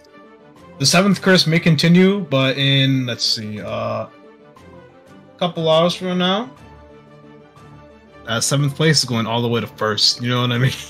Exactly. We'll see. We'll see. Put up the Matcherino already for Kid Boomer because he's going to be eating good. We have a Matcherino? We do not, but No. it might as well be.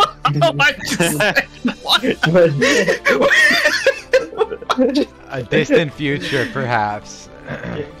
Honestly, I'm down to throw some money in. We're speaking it into existence the way that top I'll- players spoke that 5p buff into existence. I would say I'd throw $20 in, but there's a good chance that an American wins this and they don't have e-transfer. Yeah. Okay. Once again, it's up. Well, it's save up it for to Kiri. season 3. Save it for season 3. Wonton Wednesday is Save it for season 3. season 2, season 3, Can but it's you- on season 3 patch. Can Kiri stop the time? Can Kiri prevent the timeline and take win one for Canada? Does the dash up 6p and it whips Chaos with the privileged K buttons. Neutral 5p. Really whip. smart using the super to get his turn back, but doesn't matter. You got shot. You brought hair to a gunfight. Good job, Kiri. Very funny. And the move here, locking down here in the corner with that curse, with that focus buff. Kiri finding a way out though with that JH counter hit, gets the cross up. You gotta guess. And you gotta guess. One more guess right here. Break wall. Can we get a super? No, we're going for fully charged 5D, and it's gonna kill either way. Good stuff from Kiri securing the kill. And Amelia, another character who's only about to receive buffs tomorrow. Nice wake up throw. That's the throw. Going for the Another throw. anti-fuzzy delayed JH after the disc. Throw very advantageous for Amelia. Gets her some of her best Oki. But Did Kiri just capple the shots? I have no idea. I think so. Oh, nice air throw by Luke right there. Nice And that's anticipation. probably gonna kill. And yeah, once again, Kiri not willing to block on wake up is gonna cost him that round right there. One Amelia of us. players stop blocking at the character select screen. But anyway, we're going to That's crazy. Wow. we're going into the final round of this first game. Whips the shot. Very rare from Chaos. Oh, the mix. Oh, never mind. You got 2K'd. Gonna have to burst out of that. I'm gonna use the. I don't even know what that move is called. That's his anti-air. It wasn't able to catch Chaos in there with the close slash. Curse on once again. Only one Running bullet. very low on resource right here. Has 50 meter, but is in the Milia blender. Jumps to grab. This could be big for Luke right here. We are so back. Isn't able to block the cross up. Once again, running low on bullets. Kiri going for This is my the. kill. This is my kill. And it does. Gets the JS to secure the kill. First game goes to Kiri. Okay, all right, Kiri, I see you. I imagine that Milia doesn't do too bad against Chaos considering her speed, but she also does want to be in the air a lot, and you do not want to get like guard crush, like steady aimed in the air because you're just going back to full screen. And still death by 1,000 cuts. Milia still needs to open you up. The offense is a bit more interactable than people presume, but Kiri recognizing that, going for the anti-fuzzy delayed JH on the disco key just to beat standard fuzzy guard timing. Once again gets the throw and goes for the JH into forward dash JH. It's jailed after the disc, so it's guaranteed. Nice bad moon right there. Opening up Luke with that overhead. Goes for the cross up in the corner with the capel into the throw. Milia's throw is like one of her most underrated things, you know, like Yep, you're so that's a scared of the four-way mix, the high-low, the left, right. You're just so focused on blocking that. And by that time, she's already grabbed you and, reset the situation entirely. Exactly. Does a big chunk of damage relative to a lot of her other confirms, and her throw is one of the most advantageous in the entire game. Sets up her best Oki. And very deceptive, especially when she gets meaty disc versus just delayed disc.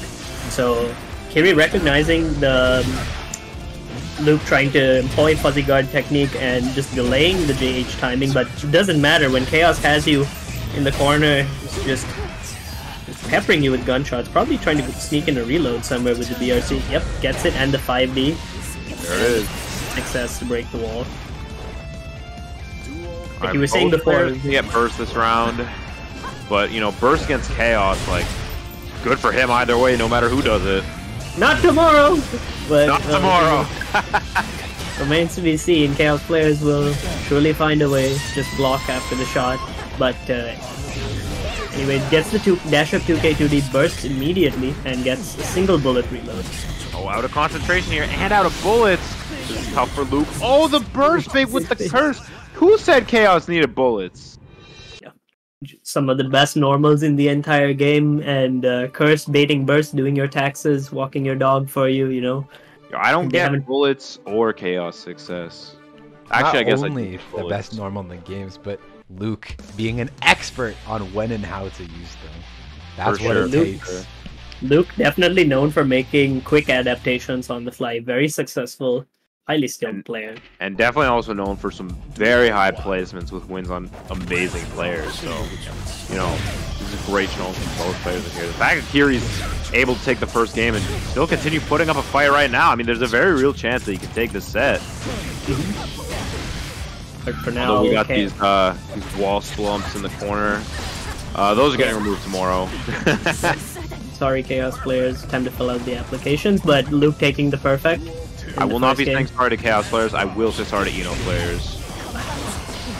I'm a Monster Hunter player now. Anyway, 2P gets blocked and gets the side swap and going to go for the slump. Yes, for the last time, Chaos swamps, ladies and gentlemen. Gets the shot after the instant jump JS, gets the bullet reload. You have to worry about throw too, because Chaos throw in the corner, one of the most advantageous, but chooses to break the wall with super. It should be the kill. So wait, that was a whole game? I think I just saw Kiri get wall slumped for like a minute, and that was the game. True, Milia definitely not as able to take as many wall slumps as other characters in the game. 2 slumps and that Chaos. Lower health really hurting right now. And I mean, there's just not that much you can do against wall slumps with Chaos. No, you just gotta hold a couple 50-50s. You guess wrong on any of them. Oops, we're restarting. Yep, Chaos still builds a lot of meter to get the super to close out the round, especially against Milia. Tries to check with the 2P. Kiri less open to using 2P tick throw, probably recognizing that Luke is looking out for it, and gets the fuzzy jump. Just as I called Luke has been great at jumping these grabs. Slow walk, probably setting up the manual timing for a manually timed close slash versus JS. Could have been going for a bit of style, but anyway. It's another change that Milia is going to be getting in the upcoming patch. I was thinking when he went up to chase him, he was going to go for the air grab. But clearing out that round, and now is on set point here. That's this. IBFB on the 5H. Next patch, 5H is going to box string into Lush Shaker, and it's going to combo into Lush Shaker as well. Milia players will be happy to have a safe unblock special cancel option that they can jail into. And this might be the kill. Yeah, I think this is going to do it. That's the Milia guts right there. Yep, absolute lack of guts as Luke takes it 3-1 the guts. Yeah. Yeah, Kiri, I'm not gonna lie, after game 1, he was becoming a little bit too obvious with his grabs, and Luke just kept backdashing and jumping where he thought he was gonna do it, and yeah, it's a little bit too telegraphed with that, but you know, maybe if he went for a strike instead of a throw in those situations, it went out differently. Yeah, tough position. Sometimes, you know, you RPS wrong and Chaos is gun, and the rest is the thing is, he wasn't even like doing bad at neutral. He was getting his turn versus Chaos, which is pretty hard to do in this game. So yeah, yep. He was trying to keep it tight, but then he started getting red on throws because he was going for a lot of 2P into pressure setups, and then eventually with 2P not having much block stun, it's pretty easy for Luke to fuzzy jump out, and Chaos does get a lot of reward for fuzzy jump into jump back JS, especially in this matchup. The fuzzy jump abuser. Yeah, definitely an up back enjoyer. A fuzzy up back enjoyer to be specific. But now we have Somnium to challenge them on. Leafy Somni. Or Somni making top 8 of the final TNS of Season 2, so that's pretty lit, honestly. South in the chat saying that they regret DQing, wish they were still in the bracket. Yeah, it's Wonton. Yeah, it's a curse of Raw is put on you. This is the bracket you want to be in. Prioritizing other brackets prioritize over the this locals. one? Nah, Listen, this is not the way. we may not have the $100 prize pool yet, but But we have the vibes. But We have the vibes. We have the Wonton. We have the Immaculate Wednesday. We True. have, And do you we need have anything Sir else? on the mic? When you have Sir Pikmin and LeBron on the mic, do you need anything else? Yo, you're Hey, you forgetting the forgot best about part. one. Gimp You're Turtle? getting the best part. Anyways, speaking of the best part, Luke gonna get a big counter with that close slash. Somnia bursting it immediately. Trying to stuff him out with the windshield wiper, but not successful. IBFDs. Luke definitely an expert at getting the IBs consistently on Ramrekas. It doesn't mean much in the end. You're still getting your shit kicked in for 50% and gets the throw. He was just flexing those FDs there, then just gets crazy. Yeah, we've seen a lot of. I know he wasn't flexing, but it just looked really funny. He just Yeah, we've definitely seen a lot of IBs into losing the round anyway in this bracket. So you know, mechanic's not that good. Next patch. Maybe- next round, you know. Mm. Just have the parry do it for you now. So, but this time Luke with Somni in the corner might try to throw. Yes, gets the air throw on the jump out JH attempt. Gets concentration. Yes, slumps. Here Love comes another slump. Guess right. Yes, that's right. On him so far, guess right. Never mind. My bad.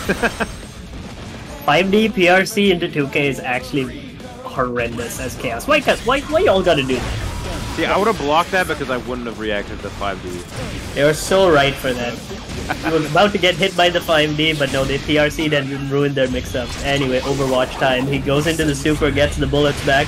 This is not getting taken away, so Chaos players definitely that being whiff able to make it. gunshot still in.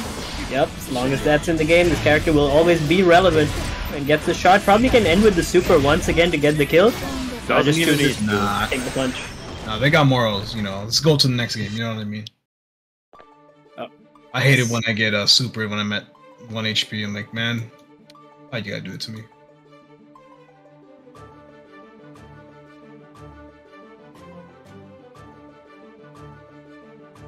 So, is it 1-1 now, or is it? It's 1-0 in the I think favor. it's 1-0 for It's Luke. 1-0. Oh Yeah, yes, they- Omni only won the They took first round. I think. Yeah. This Luke person's pretty good. Yeah, they are extremely good. You know, I remember when I first met Luke, obviously he was getting results, but then later on, this dude just top A's every net play Yeah. tournament you can think I of. remember And, they won like, damn, the tournaments. improvement is crazy. Yeah, they're cooking. Yeah. They're definitely cooking indeed. They will Truly continue a to bad cook gamer. as well. No matter what happens to Chaos, they will probably continue to cook. I know Luke has been eyeing the Asuka as well as an option. Yeah. Is the room fucking exploding again? Uh-oh. Oh, say it ain't so. Uh-oh. Luke is in gay baby jail, ad verbatim. Okay, BRB. What does that even mean? What does that mean? You don't know gay baby jail? No, I don't. should we? God does not know Mario Yeah, 64 I'm speedrun. remaking the room once again. So sorry about the delay. Shout out to Simple Flips. Shoutouts What's the to Mario 64 thing? Strime Lobbies, Daisuke. Guys, please fix the game. You know, the lobbies still crash all the time. You Random- get kicked out as a spectator. Yeah. Random thought while it's on my mind. Are the back rooms like the modern day version of gay baby jail? Huh. What? Back and back I'm up? gonna is it? stop This is- talking now. This is What does that crazy. mean?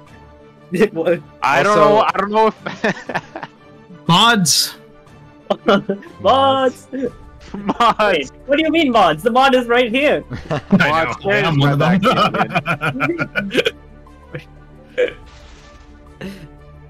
No, it's funny that Wonton is pinging for mods, and it's like, oh Mods. shit. No,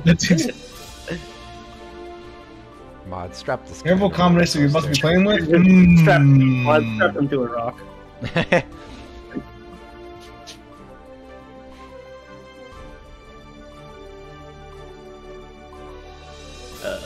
Mods, put cinder bricks on his feet and throw him in the ocean. Us to all the chaos players, basically. Don't worry, Zion. Hackerman has not made it here yet. Not- That is. Somehow Not yet. Hackerman has dodged the biggest tournament of season 2. It's Yeah. crazy. You know, sometimes things just work out. They That didn't just not. no one has morals bad enough to Hackerman once on Wednesdays. It's true. We have a sanctity to it. Exactly. This is a sacred place, just like Gunshot. Oh wait, never mind. That's the 5A into concentration. Luke already setting up pressure. Gets that burst on the focus. Single bullet, but gets the reload off the clone. Picking up that 5K there. Throws out the curse ball for good measure. Probably get a reload. Oh, not a reload, but a concentration refill. Resource management, by the way. And gets a red RC on the Dauro and gets a side swap because they need it. And gets the wall break. This time chooses the far slash to get the wall break. Has 2 bullets in the clip. But with Punishers with the forward in the air, gonna take round 1 for Luke here. Tries the round start 2S, but goes for curse ball round start and applies curse. Immediately chases the backdash with the regular shot. Luke employing a lot of slow walk into some manual time setup. Probably just a manually timed meeting. This time they choose to break the wall with Gun Super for reload. Gonna have positive bonus. Last chance for Somni. Will she choose the gold burst? Doesn't look like it. Here comes the BRC fuzzy overhead. Oh! Somnium bursting successfully there. No conversions off this. You know, I always forget 2S is a low. It's true. Same. RAM 2S low. It's disjointed. It is 10 frame startup. It's safe on block, but the conversions on it aren't the best. People forget RAM's conversions mid-screen, especially on regular hit, aren't super good, especially now that Rekka doesn't hard knockdown anymore. But anyway, that's 2-0, I think, for Luke now. Yep. 2-0 up on the board. Somnium is not playing poorly. I definitely think she could get a couple games and perhaps a reverse to Yeah, she's definitely improved a lot in the Chaos matchup. I say that as the burst is baited once again. Say goodbye to that tomorrow when that shit hits full screen. But Chaos takes Gun Super into the full reload, and it's gonna be hard knockdown. It's gonna be a guess for But the it round, can happen right? to anyone. It could happen to you. It definitely has happened to me multiple times. But then goes for the BRC pressure. Probably. Oh, and the fuzzy with the J2K. Was that perfect? Yes. Set point now for Luke. Yeah, Luke sitting on burst. Somnium probably not gonna get another one. Nice IDFD on the jump in, or was it the close slash, but gets a big counter hit on the 2H. Immediate burst coming out. Backdash from Happy Chaos and gets the wall spread, keeps the corner. ID jump back JS. Fuzzy with, sorry, little shimmy there. Ooh, nice IPs. Goes over because of the Kara cancel. Wow. Just one bullet, no bullets anymore on the side of Luke. All the pressure, all the momentum is now. IBFDs are amazing. No IB this time, just about delaying the Rekka timings. No chase on the jump out attempt, but this is gonna be the kill. Alright, Somni pulling things back. Taking around, showing signs of life. Oh, gets the counter hit to us. This has been a good option for her. Chooses not to fire the shot anyway, gets stuck in the corner. Could break the wall with super, but just chooses to keep the corner. 2k OTG. And this is going to be a grip of damage. Isn't able to break the wall with super, so one chance left for Luke. Gets hit by the regular shot. Half my character people want to give chances too. Trying to bait out the reversal super, gets the reload. 100 bar on the side of Somni. Still has the life lead. Definitely not out of it by a long shot. Still has burst too. 100 meter. We might see a windshield wiper RC attempt at some point, but gets the burst off. Ooh, and that's gonna do it. Keeps the meter for the next event, which is gonna be in Season 3, but an honorable finish for Somni. Luke taking a 3-0 and they progress throughout the bracket. Luke charges in fearlessly, giving Somni no chance to spend that meter. Yep. It was, it was Luke 3-1 over Kiri? Or 3-0? 3-1. Kiri won the first game. Okay, yeah. And then 3-0 something. So I'm just updating. Luke is going on a bit of a rampage now. Oh, actually, we're going to go hop over to our winner's side. Oh, yes. What everyone's been waiting for. We have MFCR versus Phantom. Winners finals. This is going to be a great set. I wonder which of the Americans will be taking our Canadian dollars home tonight. Will somebody be able to stop them? Will it be Brampton? stopping the Americans. Okay, Brampton, Mississauga. Yeah, Brampton, Mississauga have to stop it.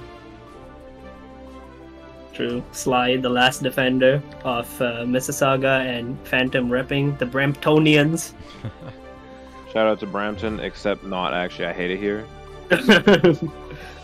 Shout out to my goats in Brampton. Shout out to the goats in Brampton, but not Brampton itself.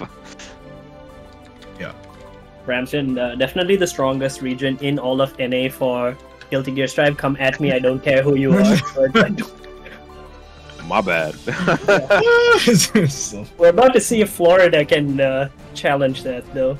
Phantom stepping up to the plate. I do know this matchup is slightly uncomfortable for Zato, but then again, it is late. It is late.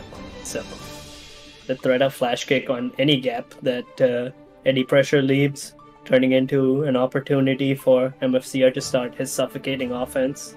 And of course, Leo is a big boy, a lot of health, so a lot of health for Zato to chew through. Again, another. Kiri, that's not how it works. You know, you can come out of Brampton, but you're always gonna be a Brampton man. Doesn't matter if you're going to school in Ottawa. I'm sorry, kid. But that's just how it works. You can take the man out of Brampton, but you can't take You Brampton out of you man. can't take the man out of Brampton. It's so true. But speaking of Brampton, here we have a Brampton man, Phantom versus MFCR. Decidedly not a Brampton man. Decidedly not a Brampton man. Slightly less of a Brampton man. Just a little bit slightly. For 2S, immediate dash back into Pierce, and might go for an unsummon. No, chooses not to, just keeps... Yeah, just goes, finish the combo, breaks it with close slash instead. One of the few things that Zato's getting as a buff, they're reducing the startup of that close slash. Right now it is the slowest close slash in the game at 9 frames, but will it make up for what else is going to happen to Zato? Yet to see. It doesn't matter right now as Phantom gets the wall break with Sun Void. Hard knockdown, there is meter on the side of MFCR, doesn't need it. Flash. Where's the ATP? Oh, gonna. Definitely not bursting that. Okay, Phantom. Okay. Phantom showing his class in round 1. 2k2D tries to throw the Berserker slash attempt, and Eddie gets chewed up by the fireball. This time isn't able to throw the cross up. Once again goes for cross up, and MFCR representing the stance cancel into 2k. It is a mix-up between stance cancel 2k and immediate back turn k into back turn 8. Yo, that combo was not lit. I think Phantom's dead? Oh yeah, 100%. Unnecessary RC, but you know, for this... That might have been necessary actually, get the extra hit off the wall splat. That is true, you do the chunk of the damage earlier. That combo was so cool. Flash kick into I think so, I think you're right, it probably was a flamethrower attempt. Flash kick into Oki, my favorite minigame. Anyway, gets hit by the invite hell. Why didn't they nerf that one too? Gets hit by the snakes this time.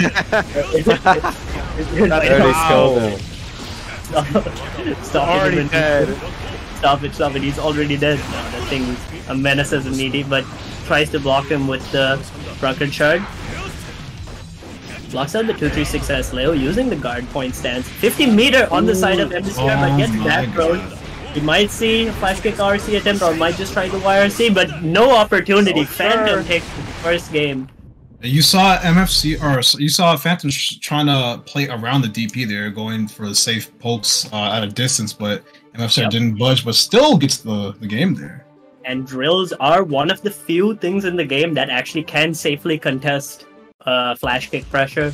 So Phantom recognizing this and taking the first game.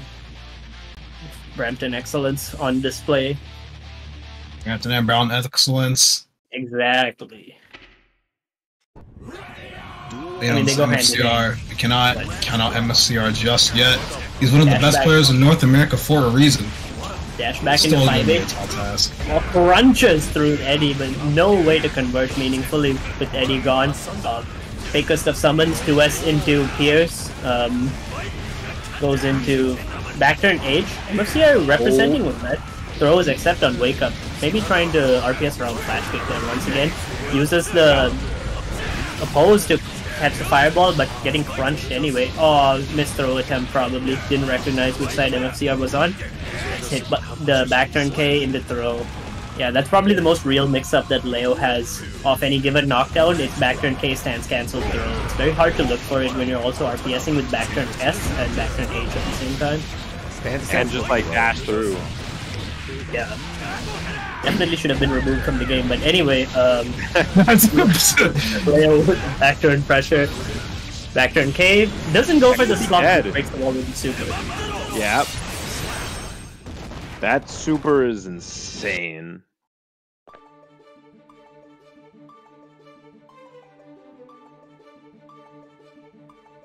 Typically fast MFCR game. Yeah, ties it up 1-1. That's a scary thing about MFCR. Once you've got a read on your play style, on your habits, the matches tend to go by very fast. But Phantom more than capable of making the adjustments. Alright, Phantom with that light right away. MFCR with a very nice shimmy, getting the counter hit. Phantom definitely wanted to burst that immediately. It's nice and tight, but leaves frame trap, gets counter hit by the 2S. No meter on the side of Eddie. Baits the flash kick with the PRC. Dash back, nice dash back with the close slash just to make sure he keeps the corner. Oh, backdash! Amazing backdash right there. Oh, backdash on the guard crush move. Eddie's back once again.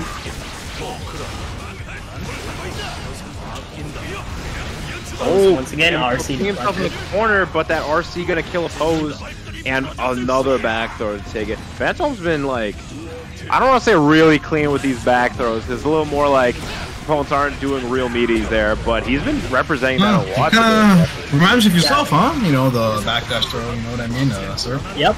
It's he represented. You know what they say? Real recognizes real. What can I say?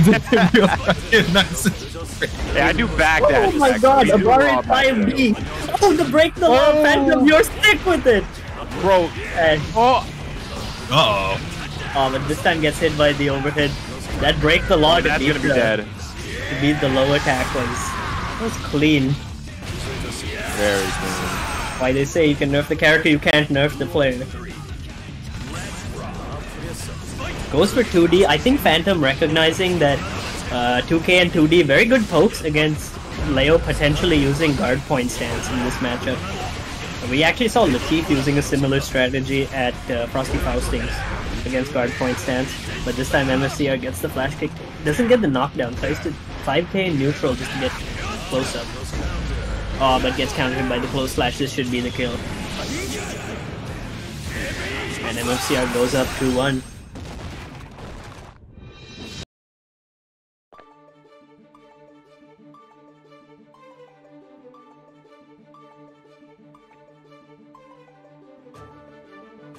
Yeah, it's auto low tier. Not much to really say about that. You know, what, huh?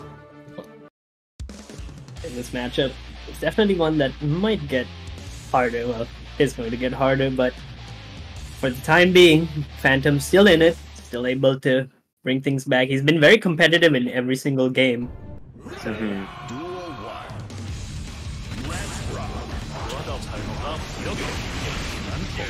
MFCR representing these dash up throws quite a lot. No Eddie gauge on the side. Recognizing that, goes for the flash kick into flash kick once again.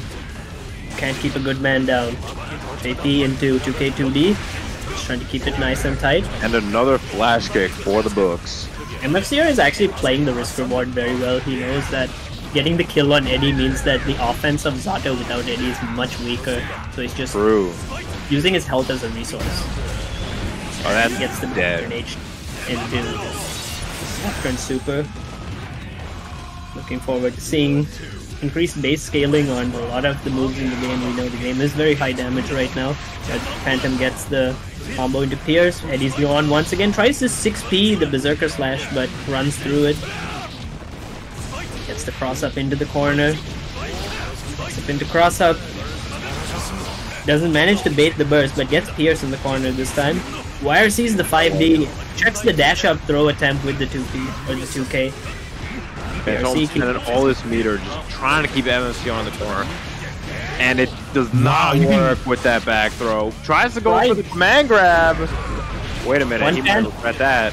Never Oh, mind. but- Oh, this calls out the bluffer with He the run-up dashes grab. past dashes past the oppose to get the grab. And that's gonna be 3-1. It's for gonna be 3-1 for MFCR. Good showing there from Phantom though.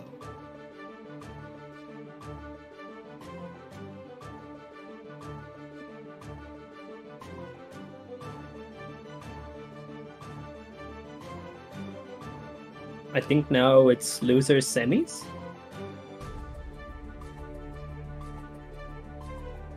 Yeah, so we should be seeing Luke versus Sly.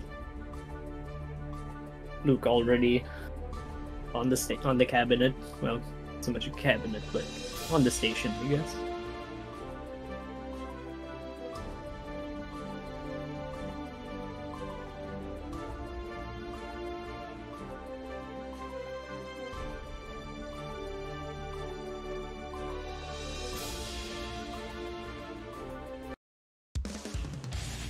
Right. Losers semis. We have Soul Bad Guy versus Chaos. Sly saying, "Wait, I was napping." Duel 1. That's crazy. Canon matchup? Not quite. We don't Make sure you actually don't see sleep on Luke though. exactly. Definitely Never stole that go from Casper in the chat. Mm-hmm. No, we take those. Anyway. No bullets on the With side no of bullets. 2 bullets. Chooses not Two to spend bullets the bar. not going to be enough to stop this whole bad guy with that insane damage off of that 6H counter hit trade, and that's going to do it. 5k to close out the round. Great awareness from Sly there, getting that conversion.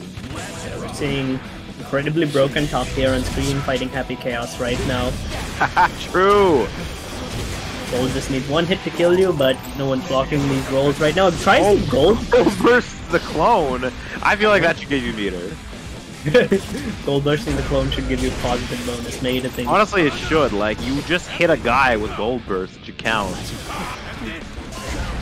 Wake up Oh, clone. nice 6G on the Bandit Revolver RC. Not able to get the side swap confirm off the close slash. Still full meter on the side of Luke. Might get the counter hit here, but yeah, but they get choose the jump speed. No They don't have on bullets. They their don't have side. bullets.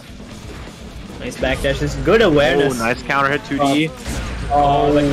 So that's unfortunate. And goes for the immediate super. This is at least going to give a chunk of burst back to Sly for the next round.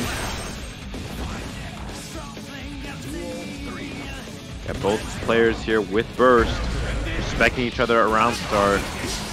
Tries to go for the gunflame feint, but burst immediately. It's time for chaos zoning.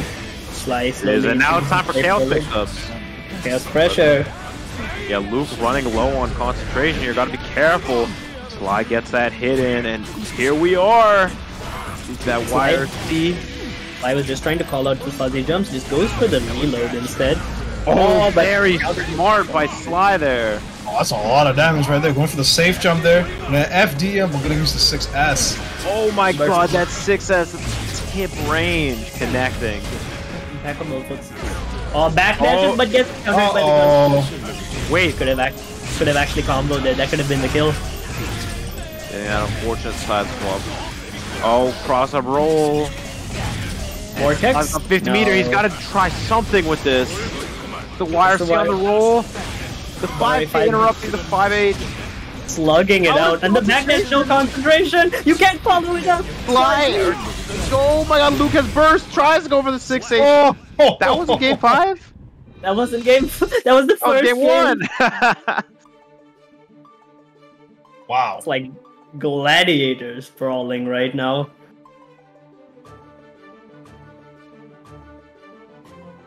Or toddlers in a sand park, it's hard to tell. But moving on to game 2.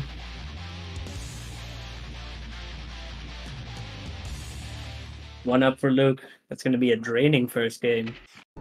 Both players were Duel 1. well in it for different durations of the match. Round start, preemptive 5k by Luke. Oh, and the Vortex finally coming out from Sly. IBs on the first hit of Bandit Revolver. Hitting those IBs consistently. Goes for the reload this time, crosses up with the JD. but nice blocks on the roll this time. Very clever by 5k on the clone to keep himself safe right there. whips the 2S. You can never whiff against Happy Chaos. It's a full screen whiff punish if you have curse on you. No block on funny orange button either. Gets another reload. Sets up the clone, trying to bait out maybe a reversal option. This time, Knowledge of Sly to take out the clone there. 5k jump H. Oh, Sly with the delayed pressure. Is that gonna kill? That is, I think. Oh, he's gonna drop it. Uh-oh. So unfortunate. And that's gonna cost him the round there. Very unfortunate if you're You Sly. hate Happens when Yes. you're Oh. switching from Dash Kara to I- Success Kara. Yeah, I saw the Kara. success come out there. He definitely meant to do the Kara. I hope that Sly doesn't dwell on it and just like focuses on the rest of the round, because those are the kind of things that can really get inside a player's head. And they had the combo. Oh, but gets the 5k this time, doesn't Calling convert. out the fake stuff. Very daunting Run as him, Soul. You have very interactive offense, but gets thrown back to back, and Luke not afraid to counter poke with the 5k, and this time uses the 6p, no burst. And That's gonna kill, I think. That's gonna be 2-0 up for Sly. Not yet. Not yet, I called Oh, it wrong, there it and is. bang, Fair enough. once again. Bang! From downtown. Bang. Twice in a row, Sly chooses an option, and Luke chooses gun. And, well, we know how that goes. Got fist to a gunfight, man. Exactly. We brought whatever that thing Soul is carrying. It's the giant cigarette lighter. The Junkyard Dog. The junkyard dog! Put some respect on the junkyard dog. Okay, nerd. Oh, well, anyways, game 3. Game 3. Bro, let's see if Sly can bring it back with a reverse 3-0, or if Luke is just gonna continue this daunting performance. Gets hit by the Big first hit. counter hit bandit Doing bringer. the fucking Banner Banger right there. Banner Revolver. Banner revolvers. These moves are all the same in my head. Getting tenderized. Oh, by gets that the OTG counter off the poke, stage. Counter power slash. We hit the crew on the far side right there. A little bit stutter. Meat tenderizing right here. Oh, and gets the throw this time. Meat Very nice tenderizer. from That's Sly what- here, playing the That's strike what throw power game slash- very power slash, well. and the power slash looks like a little gut punch over and over. It's just like softening you up. Anyways, Let's see. Now take that out of context. exactly. That's all that right me any day. But now Luke gets the reload. Yo! Yo, full send with that DP, I respect it. Always full send. 50 bar now on the side of Sly, but might go for the super wall break here and chooses to do so. Sly still with has that to- respect. Yep. Oh, tries- great tech on the safe jump. Oh my god, Great Luke has record. been 6P'ing that so consistently. Oh, Doesn't hit- misses the punish on the Banner Bringer though. Oh! YRC coming out. Max range 2S counter YRC. You know what's Tries crazy to is that hit both are one hit away from winning right now. Exactly. Or at 50% health, Soul is still one hit away Hit him from with the foot. winning. Hit him with the stanky foot right there. Holy. Set point once again for Luke. Trying round start power slash. And 6P's the gap. Just delaying the second hit of the bandit ringer, or bandit revolver. Great blocks on the 5B. Good buzzing. Running low on resources here, but is gonna get the wall stick, so they're all back. Resource management once again. And this could be a guess for the game. Would be Sly about to build burst, but I mean, you know how chaos is for the next 6 hours. Oh. Commander chooses phone. Keep himself safe. What do you even do in this situation? Nothing. Pray, I guess. Max range, And normal not hit enough 2S, frame. confirmed with the shot, and that's going to be 3-0 for Luke. Moving on to losers finals, I think, to fight Phantom. Chaos wins. Yeah, good run from Sly. It's kind of got soul back. A happy chaos there at the end, but But what? I forgot what I was gonna say. I spaced out. Fair. Now it is all up to Phantom to defend Canada. before we get an All-American Grand Finals. Can Phantom defend home court? I'm pretty sure he's defeated Luke in the past. See if he's able to do it today. Phantom, despite everything he says about the matchup, has slain Happy Chaoses in the past, famously beating Symbolist at Frosty Faustings, who was on the Chaos at the time. So Phantom's definitely no slouch, even in a matchup as lopsided as this one.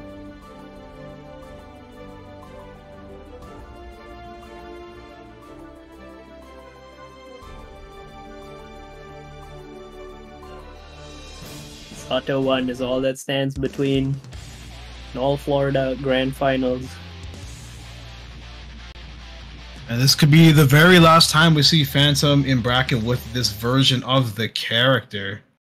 I think it is going to be. I don't think Phantom's going to play in another bracket within the next 5 hours. No, I'm talking about, like, I mean, he could win this set. Oh, okay. True. Did I say set or bracket? I could have said. You said bracket, but Okay. You know what I meant. Yeah, we could. more than likely the last season 2 bracket. Exactly, unless someone has another bracket starting in like 30 seconds. Double bracket. Nope. No, Either that- absolutely not. That or like everyone like down patches their game. Everyone down patches their game. Decide season 3 is not it. Bring me home, give me that +8 stroke back. Anyway, now Phantom putting on a clinic. Gets the sword super. Now the pressure is on Luke. This time whips the command grab. No meter to RC. Luke has been jumping these grabs so consistently against all these different opponents today. Said before, definitely a up-back connoisseur and enjoyer of the fuzzy jump. She also fuzzy jumping, honestly. Like, it just carries so many players in this game. Exactly. Shoutouts to all you up-back enjoyers. We hope to catch your fuzzy jumps with slow slash every single time, and baits the burst with the curse wall. Probably going to take to the wall break and chooses to do so once again. Much more dominant That's round. a lot of damage. Goes for ID jump in. No need to safe jump this character's auto has no reversal. Actually, neither of them do. There will be no safe jumps on display today.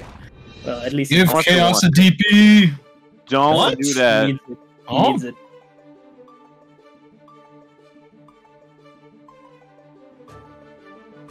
If anyone's capable of bringing this back, we know it's Phantom.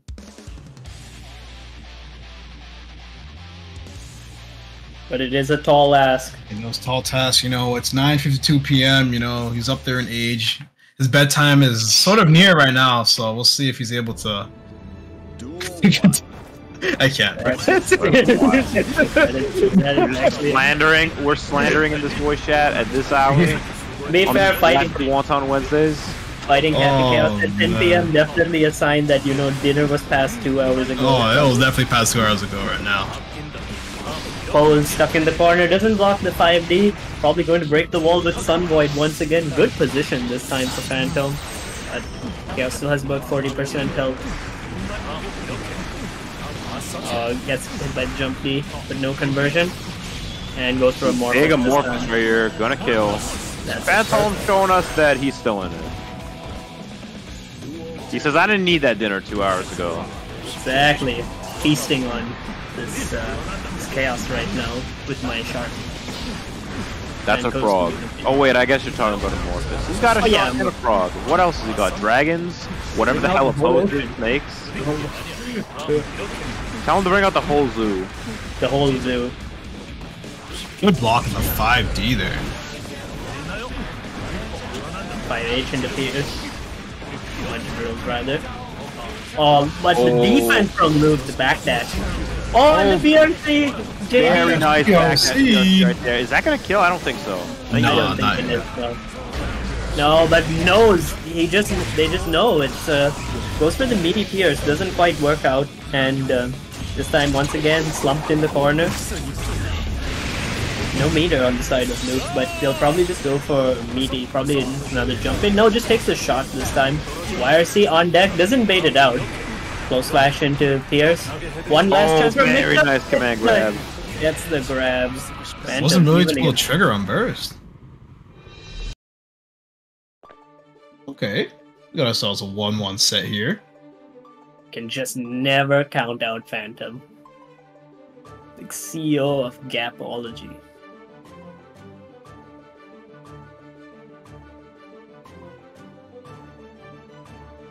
I said before, doing the Zato Bros proud with one final showing before Season 3 comes in.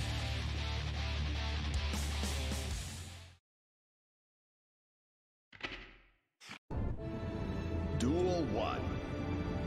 Let's rock. Very pensive round start, choosing the block, immediate concentration refill. JS, it sets up the oppose. We know flat cancel here, but retakes the corner. Recognition from Luke, chooses to smash back with the B and baits the burst with the red RC. Not gonna quite kill, but you know, Luke's got enough resources that he can work with this. Counter hit by the JS. Just on summon, hits the Pierce, watching 50-50, no, just gets hit instead. Dash up, nice IB, oh, but goes to the invite hill, not enough time.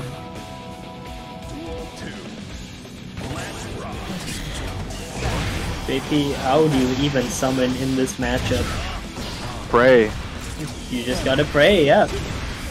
Just hope they go for a concentration refill and hope that you get the summon out. And choose to break the wall with super full reload. This is going to be guess for the game. Yeah. Unless Phantom can pull out a miracle here, which does not happen yet, but we still have game 4. Yep. Everybody gets to. Everybody gets to.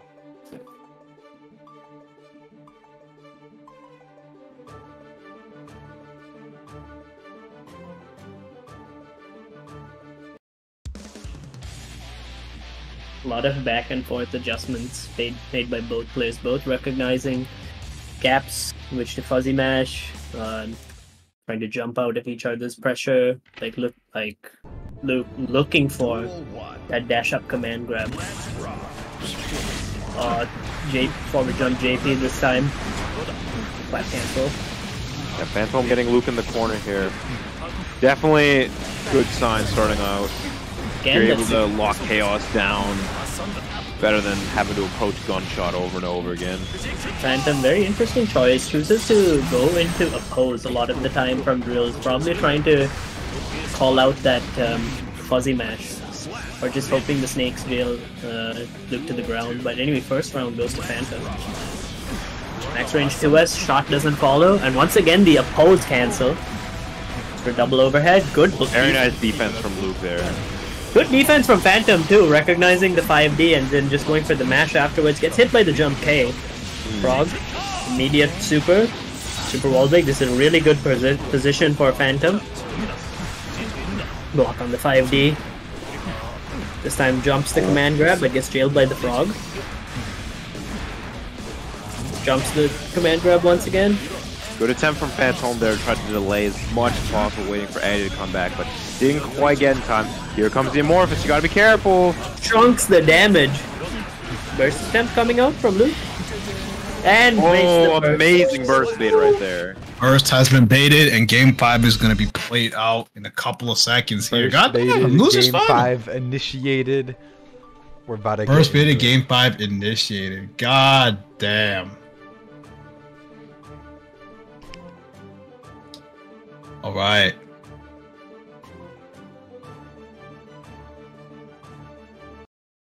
Are we gonna see another with the Pep blessing of the versus chat Leffen? room and Raw behind him? Oh, yeah. Blessing of Raw. Blessings of Raw. Gotta be blessings of Toth. Duel 1. Anyway, let's get into it. 5, 11. Oh, very nice micro walk back to us to beat the far slash there from Phantom. Putting Chaos in the corner right here. Runs out of Eddie, but about to get him back. Here he is. Keeping the nice pressure walk up against forward. him. Avoid the frog. Burst coming out. Oh, wait but a he minute, that's the base forward super. Just dash up casually from Phantom. Doesn't get clipped by the shot, but just get clipped for the one time. Immediately approaching is not able to bait the burst in that situation. Nice chase down. Going for concentration refill. Here's I'm getting a hit. again. Block Time on the for 5D. Block here. Oh, and that Sword Trooper's not gonna kill. Oh, it didn't even combo actually. Trying to keep the pressure nice and tight so that he can bait the YRC, but she gets the BRC instead. Chase Backdash from down. the Kami 99 there. Takes concentration refill. IB. Boy, But the- Phantom's got no meter, but it's not gonna matter. That's heartbreaking. That is so heartbreaking for Phantom. Did everything right, but gets clipped by the shot into super wall break to take the round, and that's set point now for Squidge Luke, but Phantom's got the pressure going. Whiffs the grab once again, and backdashes into 2D this time. No side swap, probably will go for concentration refill. Nope. Gets hit by the 5D and baits the Gonna burst. get baited, Oh. unfortunately. Oh, but Luke drops the combo. Phantom with 50 meter could turn this around potentially. It's gonna be tough. Goes for the unsummon. Luke does not contest it. Here comes the Sun Void. Jump attempt, but unsuccessful. Oh, beautiful flag grab right there. One chance left, no meter on the side of Luke. It does have burst, but also no bullets. Gets the command Oh, wait a grab minute, once another command grab. Oh, and the Goes gold for burst. another one, but gets the gold burst. This could be tough for Goes for Phantom when Amorphous. goes for the Amorphous, forcing his way in. Here comes Eddie. but gets Just stunned. not. He's out of Oh my concentration. god, what's going on? Oh my god, wait, he's out of bullets. But gets Oh, and clipped. that's gonna do it. Man. Yo. Give it Done. up for Phantom. That was one hell of a set. Thank you, Excellent play from Phantom, for entering. Always Amazing appreciate stuff. it. Amazing stuff by Phantom. For sure, for sure. Top-notch Zato gameplay on display.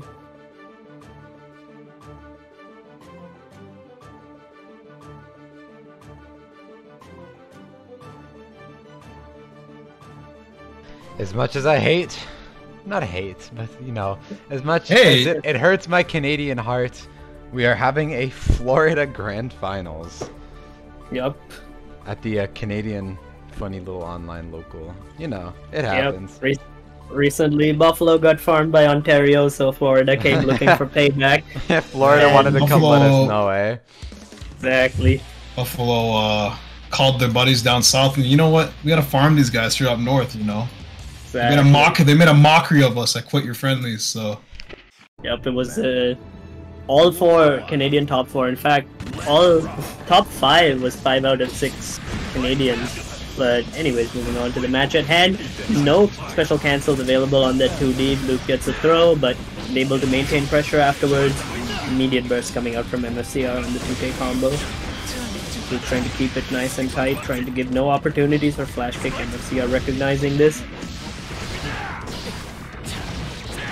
That's probably not going to bait the burst here. And OS is the backdash with that back turn K. Stays plus. Flash kick on your own pressure. Gets the cross up. Takes the throw. Does an RC to get the kill. But this time closes down with the 2K into 6K.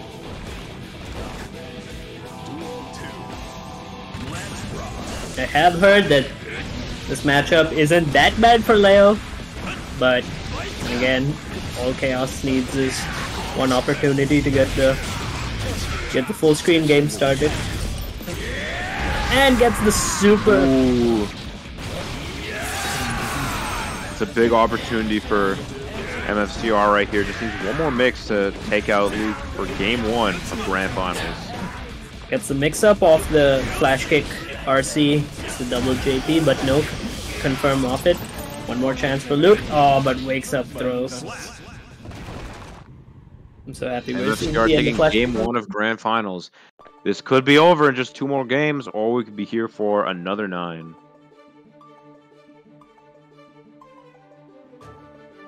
FC are just a master of varying their options on defense. Just constantly rotating between backdash, barre, the very not so occasional flash kick. But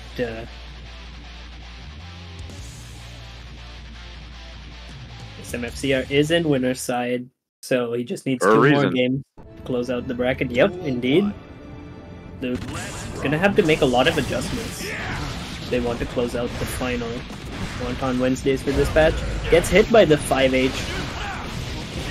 gonna be a lot of damage. A big combo right there. Didn't break the wall with super though, chooses to keep the meter. I don't know if that's the wisest idea against Chaos in general. Like, you really want to press your advantage once you have it against your character, but it doesn't matter. MCR taking that perfect on game 2.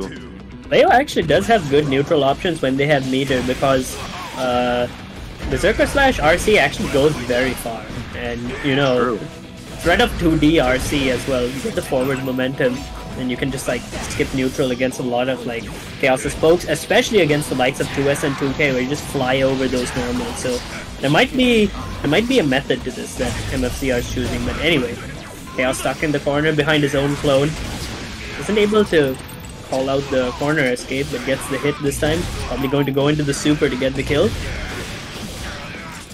And nice conversion there from Luke, making the most of Chaos' toolset there to get the kill. Burst almost back on the side of MFCR, though round start flash just let it rip. Yeah, fair enough. Tries to call out the counter hit on that shimmy. Oh my god, what side was that throw on? I don't know. Who knows, man? I don't. It's a throw. It doesn't matter. You don't need to guess the side. Exactly. But Luke's still getting hit by those because MCR just got those crazy mix-ups. Nice IB on the 6K though from Luke. But gets flash kicked anyway. And one more hit from MFCR could do it right here. Luke getting the BRC, MFCR backing off. Just beautiful movement from MFCR, just shimmying just to stay outside of Luke's effective range, out of the 2K range. Trying to call out the jump out attempt as well, probably, to react to jump out with an air throw. But it's a quick game 2 for MFCR, one game away from being Wonton Wednesday's champion, the final champion of Season 2. Season 2 Wonton Wednesdays is coming to a close. We'll see though. I wouldn't count Luke out. Verse 3-0 is possible, but MFCR, you know, very, very strong showing so far. Making a very good case for who do we get to Thug Finals MFCR? Oh yeah, Thug Finals. MFCR is usually the Thug Finals one. I guess we'll add. Who does he want at Thug Finals? Assuming he wins. We should send in LeBron for sure. Oh, I'm on chopping block. Yeah. I believe in the LB Naga. The Nago, hold on. Naga versus him. What the f? Definitely potential main. I can volunteer as tribute. I volunteer as tribute. It's either that or the Wonton Soul. Where's the Wanji at? The Wanji goes hard. At least this patch. Next patch, you know. Nah, the Wanji is dog, dude. Combo that Luke's landing. Fucking mad shit on my... The Anji first of all got wait, do we have to do... Is it me, you Thug Finals? My freaking Leo, you're on... Oh, okay, no. I'm not playing this game. No. Anyway, MFCR taking the advantage with a back throw once again. Getting the... snap. I'm once again the right here. Doing the Berserker slash on Luke right now. Oh my god! Right no RC on the clone! Luke showing signs of life here. Not going down quite yet. Impeccable neutral there, just close back off observation from MFCR. Oh, that was so ambiguous, that cross up. Or I guess lack of a cross up. Wow, the close slash hitting the cross through. Close slash once again, throws out the curse ball and gets super. One chance left for Luke, but there's 50 bar on the side of MFCR. I'll buy that on charge dust. RC is still on the table as the burst chooses to suspend it. RC is once again no IBFD on the... This might be it. No, not it. Oh, and that's gonna do it. MFCR taking it with a commanding 3-0 in Grand Finals, winning the final Wonton Wednesdays of Season 2. After being hidden in the chat for so long, finally showing his face, throwing his hat into the ring, and taking it all with a dominant performance.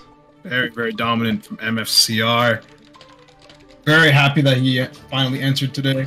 Really appreciate it.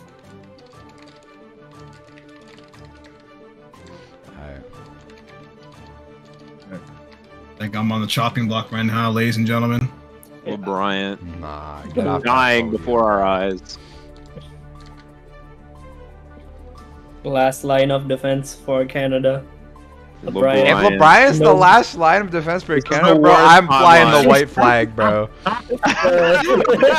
That's crazy. Oh man. Nah, bro, we can't just hand over our Canadian dollars just like that. No. Not like this. All right, get this over with. First, both these guys threw me in the fire right here, so I guess I have to fight MFC. No one made you go up here. I hey man, all I'm saying is Gim voted me first. It's true, I'll take it. But, to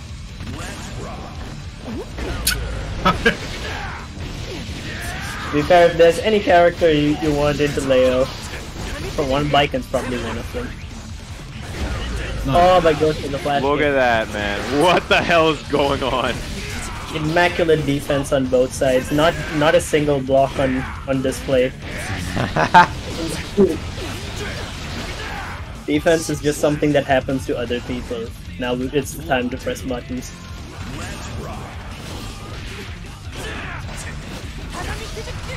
Come on, Brian. You gotta hit him once. Bari, mashing in Japanese. But goes for the parry. Patiently waits it out. Alright, he got a hit. Huge. This is where the fun begins. Goes for the ID. Tatami gets Hold hit on. by 2k2B. LeBryant cooking? Nice keep away game so far. Gets hit by the JS. Indeed, Wonton on the front side. A lot of meter on the side of LeBron. Gonna take the round. Okay. Break wall with Kabari. Let's go, Brian. LeBryant grand finals material? Slashing that far slash. Gets the 2H though. Gets hit by the cross up this time. Oh, baits out the parry. Oh, like parrying the cross up. parry. It's okay. I'm not gonna Oh, be able to do that- that, folks. Parry him. Which one? Which one? Pick Viking on character select. Oh man. It's okay. Oh We're my saying god, goodbye that's to, 50. like saying goodbye to parry doing super damage and flash kick giving OT. So you know, Ribbozo to both of those things. LeBryant has died. You know, I was gonna run a parry as well. Yeah, I respect it. was a very close game one. Could have gone either way. Not out of it yet. Everyone gets one. Yeah, it's crazy how Nathan did me so dirty on this UI here. Wait, I gotta see this UI. What's going on here? I'm gonna bet it says 3-0 already, but Ah! anyway, I'm gonna bet. I can't even see it. That's just my educated guess. But flash kick round start, impeccable round start options. Oh, baits the burst.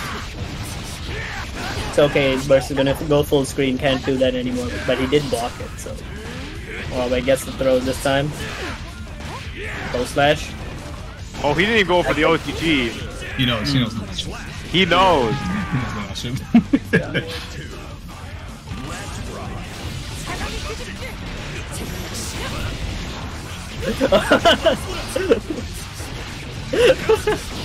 Impeccable choice on the UI for our Thug finals.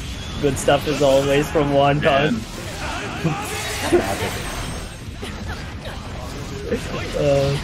This is the second Brampton man getting formed by First MFCR for- tonight. 2H. Oh, the gas is up. Fucking stupid! What a madman! M Farmer CR and the opponent. No way, bro.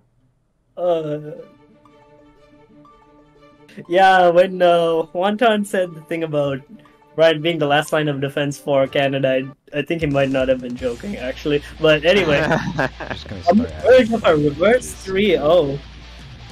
Brian looking to pull it back. Oh man, I got this. Watch this. I believe. What the Oh, hell are you doing? it could have worked. Oh, like MFCR's like, I got one of those myself. Oh, Could have been a better punish on the 2D. Oh, but he's fishing for the. Fishing for it. You gotta block high. Oh! Yeah, blocked anyway.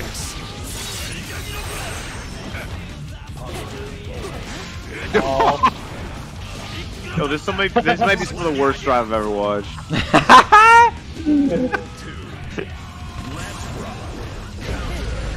Counter. Right. Great at getting counter hit in this set. Counter hit once again. Manages to mash out of the first throw of the set as well. Blocks his first DP. So I think this is what peak adaptations look like. This is what Finally recognizing gets a back throw. No longer getting batteried by MFCR. Now has the corner Wait a minute, here. wait a minute. Hold on. Both players looking for the same option. Wastes 50 meter in the mid screen. Big footsies on display right now. YRCs. Wait, where'd the No dog punish. go? Lost the dog. Wait, what? Oh, does it? We dropped those? Oh, Yes, he did we it! did. Oh, wow, Nathan! You gotta change that score there a bit there, buddy. Alright, Yeah. sure, my fault. Let me just, There's a lot of disrespect here. Alright, -8. You got it. I may or may not be blocking on Wake Up right now, but... It's really not You are necessary may when you not. play You Lycan. may not be blocking up. Whoa, -8. Whoa, Infinity to -8. It's 2-1.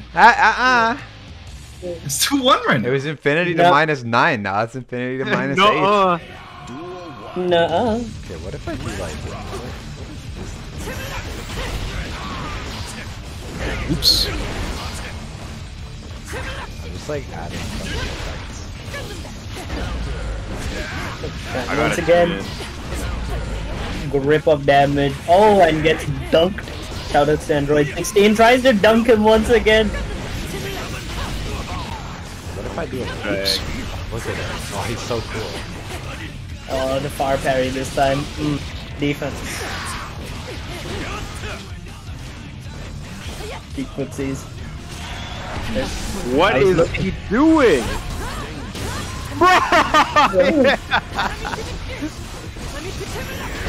Helicopter.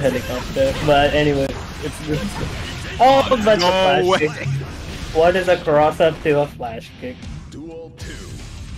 Let's rock. How's that Kamari? Trying to get the dash up flamethrower. What? Bro! Oh! Okay, this kind of hurts my eyes to look at for the dog. You mean the set? The No. set? Yeah. It could be anything. Yes. Finish. Okay, good. You don't get hit by those. No, bro! Massive No way! 5P, bro. Let's And go. just like that, LeBryant's fate is sealed. 3-1 for MFCR. It was close. It was allegedly close.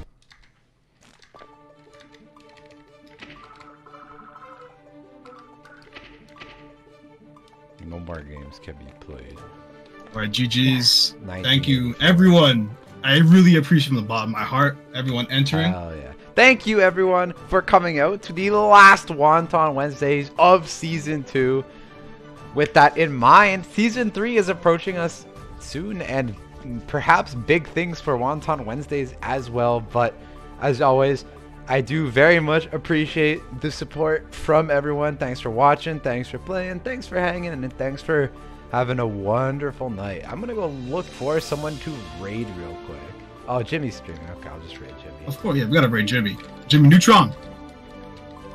Take care, everybody. Thank you for Yeah. tuning in to One Gamers. on Wednesdays. We will see you in Season 3. We Season will 3, in baby. fact see you in Season 3. Maybe we'll see you soon. Maybe we'll see you a couple weeks from now. You know, it's up in the Yeah, air. and if your character got nerfed, we'll see you in Dragon Ball or something, I guess. Depends. we will see you eventually. But yep, that's all. Yep. Take care for now, y'all. Good night. Good night. Right. Huge. Yo, Wonton I've never like